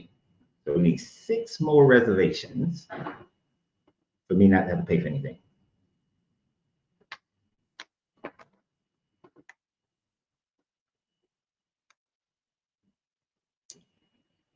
And just as a thought, because I know how evil people are. If you are a Christian and let's say you make a reservation with the intent to cancel your reservation so that I have to pay for your reservation, is that evil? Is that bearing false witness? Would that not be considered a sin? I figure I just go ahead and nip it in the bud right now. So for all the Christians who are like, oh yeah, I can't stand him, so I'm gonna make a reservation and then I'm gonna cancel that reservation before the cancellation date so that it'll mess him up. He got to pull some money out of his own pocket to be able to pay for this room. So I won't be able to make it due to it. Okay, so tell you what, Randall, this is similar to what Deconstruction Phase just said, but he's coming. But he was saying that if things work out, he's not promising it right now. If things work out, he's going to pay for somebody else's room. So if you're not able to make it due to a family event, he's saying I can still reserve a room to help you out. If you reserve a room and you want to pay for it, now I'm gonna be honest with you. If you reserve a room, you say you're going to pay for the room, I would ask you to then go ahead and pay for it up front.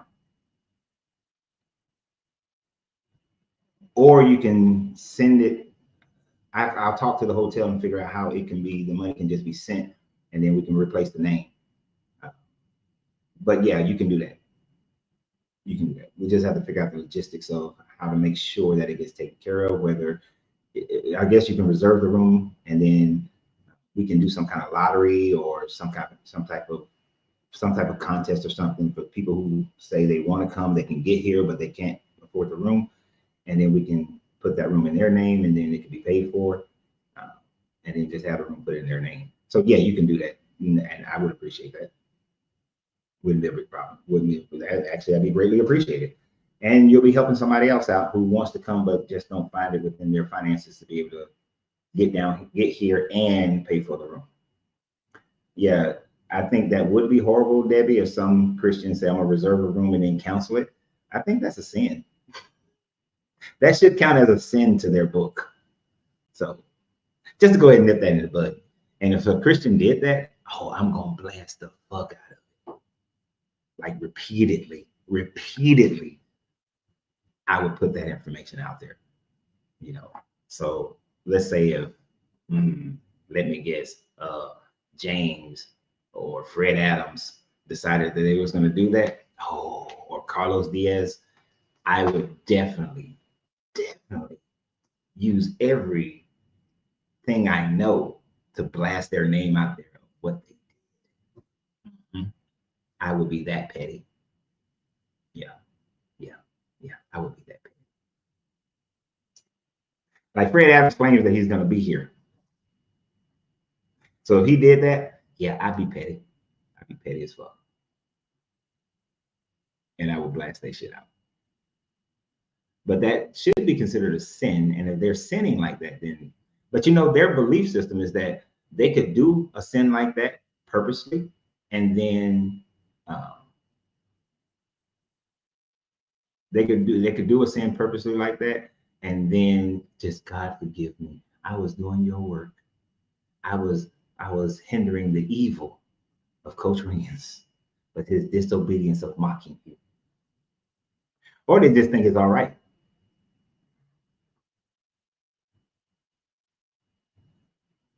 Okay, cool. They're gonna call you tonight. Cool. Just keep me informed. I do check my messages on TikTok and Facebook. I don't really get messages on YouTube. If I do, I don't know where to get. But yeah. Oh yeah. It would be petty as fuck for Christian to go out there and do something like that. But I will increase the pettiness by blasting them out. I am not above that. I know. And see, like, I know Sherry was asking who's going to be there. Like, Isaac is one of those persons, even though he has not said it to me. But Isaac said Fred's going to be there to deal with me in the name of Yeshua. But Isaac is one of those persons who is a local. So I expect, and I'm surprised Isaac hadn't sent me a text to say that, hey, I'm going to be there for this event or that, this day or that day, or this event or that event. No, I don't expect Isaac to get a hotel because he lives near enough. So I don't expect Isaac. Although, if I was Isaac, right? Watch how I do this. If I was Isaac, knowing how hard my wife works, talk about Isaac's wife, knowing how hard Isaac's wife worked, knowing about all the responsibilities that she has, I would take this opportunity to give my wife a relaxing weekend away from the children and the other household responsibilities. And although she may not want to participate in all the events, and he may not participate in all the events, I would make it into a kind of stay vacation for Isaac and his wife, to just take a break, enjoy the pool, enjoy the bars, enjoy the downtown lifestyle for a weekend, to allow his wife to woosah for just a moment and go ahead and reserve a room downtown. If I was Isaac, that's what I would be doing. If I was Isaac, and any other people who are near enough to the vicinity that they don't necessarily need a hotel, I would take that moment to just step away from everything. Even though Isaac hasn't texted me to say anything, I'm still mad at Isaac. Although Isaac did contact me, because I've been telling Isaac I appreciate the fact that he went and looked at some houses for me before we moved here. And, I wanted to, thank him and his family by taking him out to dinner or something like that. Isaac did try to contact me, but our schedules didn't match because I was dogging the shit out of Isaac because I've been here for almost a year and we have not been able to make that happen. So, Isaac, I'm still talking shit about you, right? It's other guys who follow the page who are local. I've seen them 50-11 times. They ain't do shit for me. Not seen them 50-11 times. I ain't seen Isaac. I'm starting to feel some kind of way, Isaac. Starting to feel some kind of way. Let me be even more of an asshole about this. I told you when we met with you and your wife, I told you, Isaac, that we could build a friendship by spending time with one another. I ain't seen Isaac. So I guess Isaac is saying, if I take a person's actions for what their true feeling is, I don't think Isaac want to be my friend. I don't think Isaac want to have a deeper relationship with me.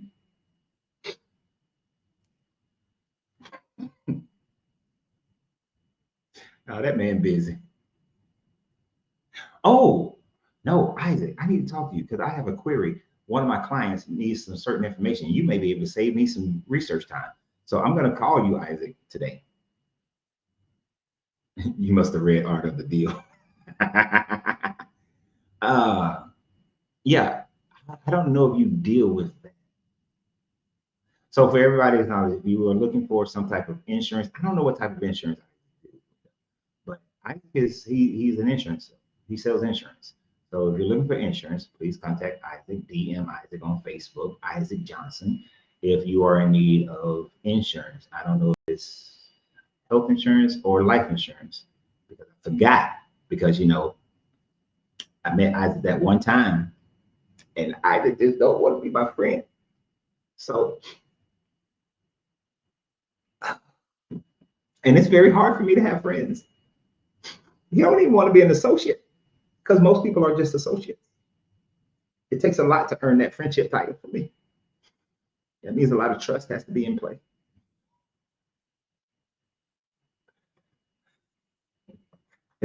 Isaac is such bullshit. If Isaac was my friend, or at least an associate, he'd be sitting right here sometimes when I'm doing a live because he works from home. Even though I just gave Isaac a whole shout out for, hopefully people will say, oh, I do need some insurance.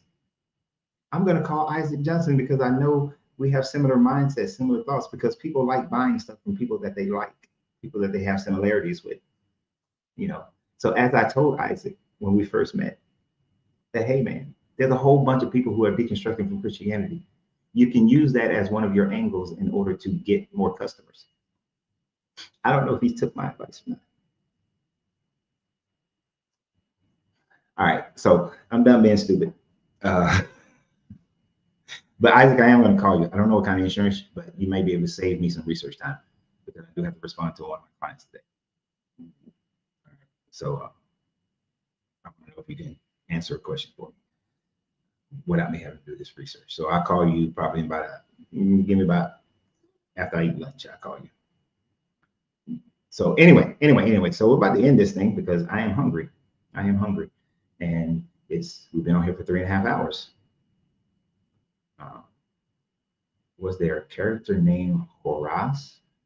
Doesn't sound familiar.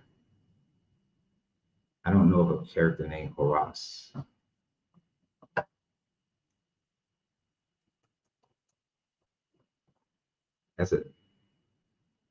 There's Horace, but I don't know of a Horace.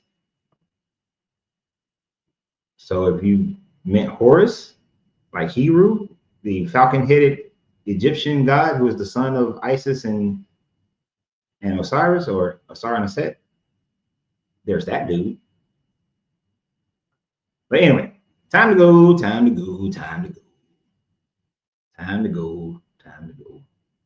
So I appreciate everybody for being here. I appreciate everybody who subscribes to the channel, who are super fans, super chats, subscription holders, members, all that stuff. Appreciate everybody who donates to this. Randall, contact me if you really want to reserve a room and then give it away to somebody. If you want to do that, let me know.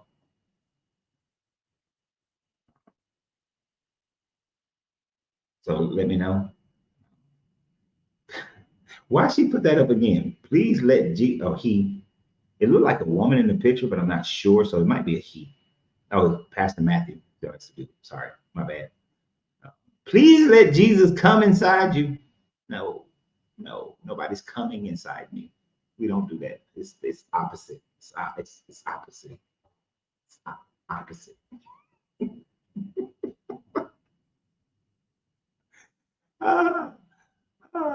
Actually, there are insurance agents who guilt Christians into buying insurance by telling them that dying in debt is the same as stealing. Wow. That's messed up. I'm gonna give you a call, Isaac. I got a question for you.